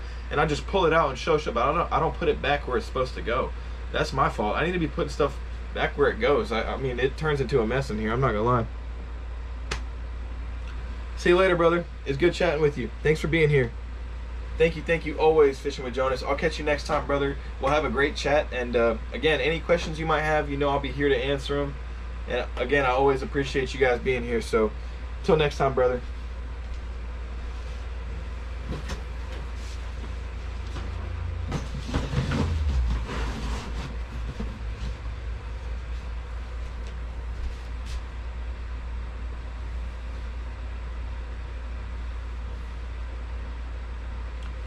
Shout out to whoever's throwing up the hearts in the chat. I appreciate that.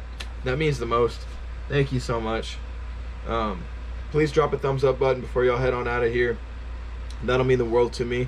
And if there's anything that you want to re-look over, if I talked about anything that you want to remember or look back over, and you're like, dang, I forgot what he said, don't worry about it. A full version of my live stream, uncut, always goes up on my channel. You can check it in the playlist version of my live stream, or you can just genuinely go to my channel, click on live streams, and it should be right there immediately. So yeah, I'll make sure to just keep those posted for y'all.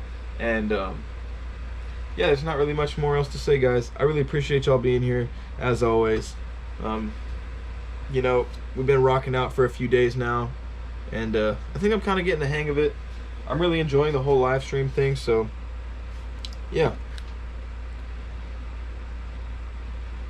Liam Hickory, thanks for being here, man. I appreciate you. It was a pleasure meeting you today.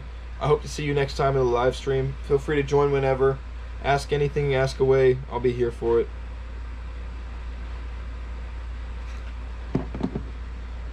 I'm just going to be chilling here. Love the stream. Bro, thank you. I don't want to punch my camera, but boom. Thank you. That means a lot.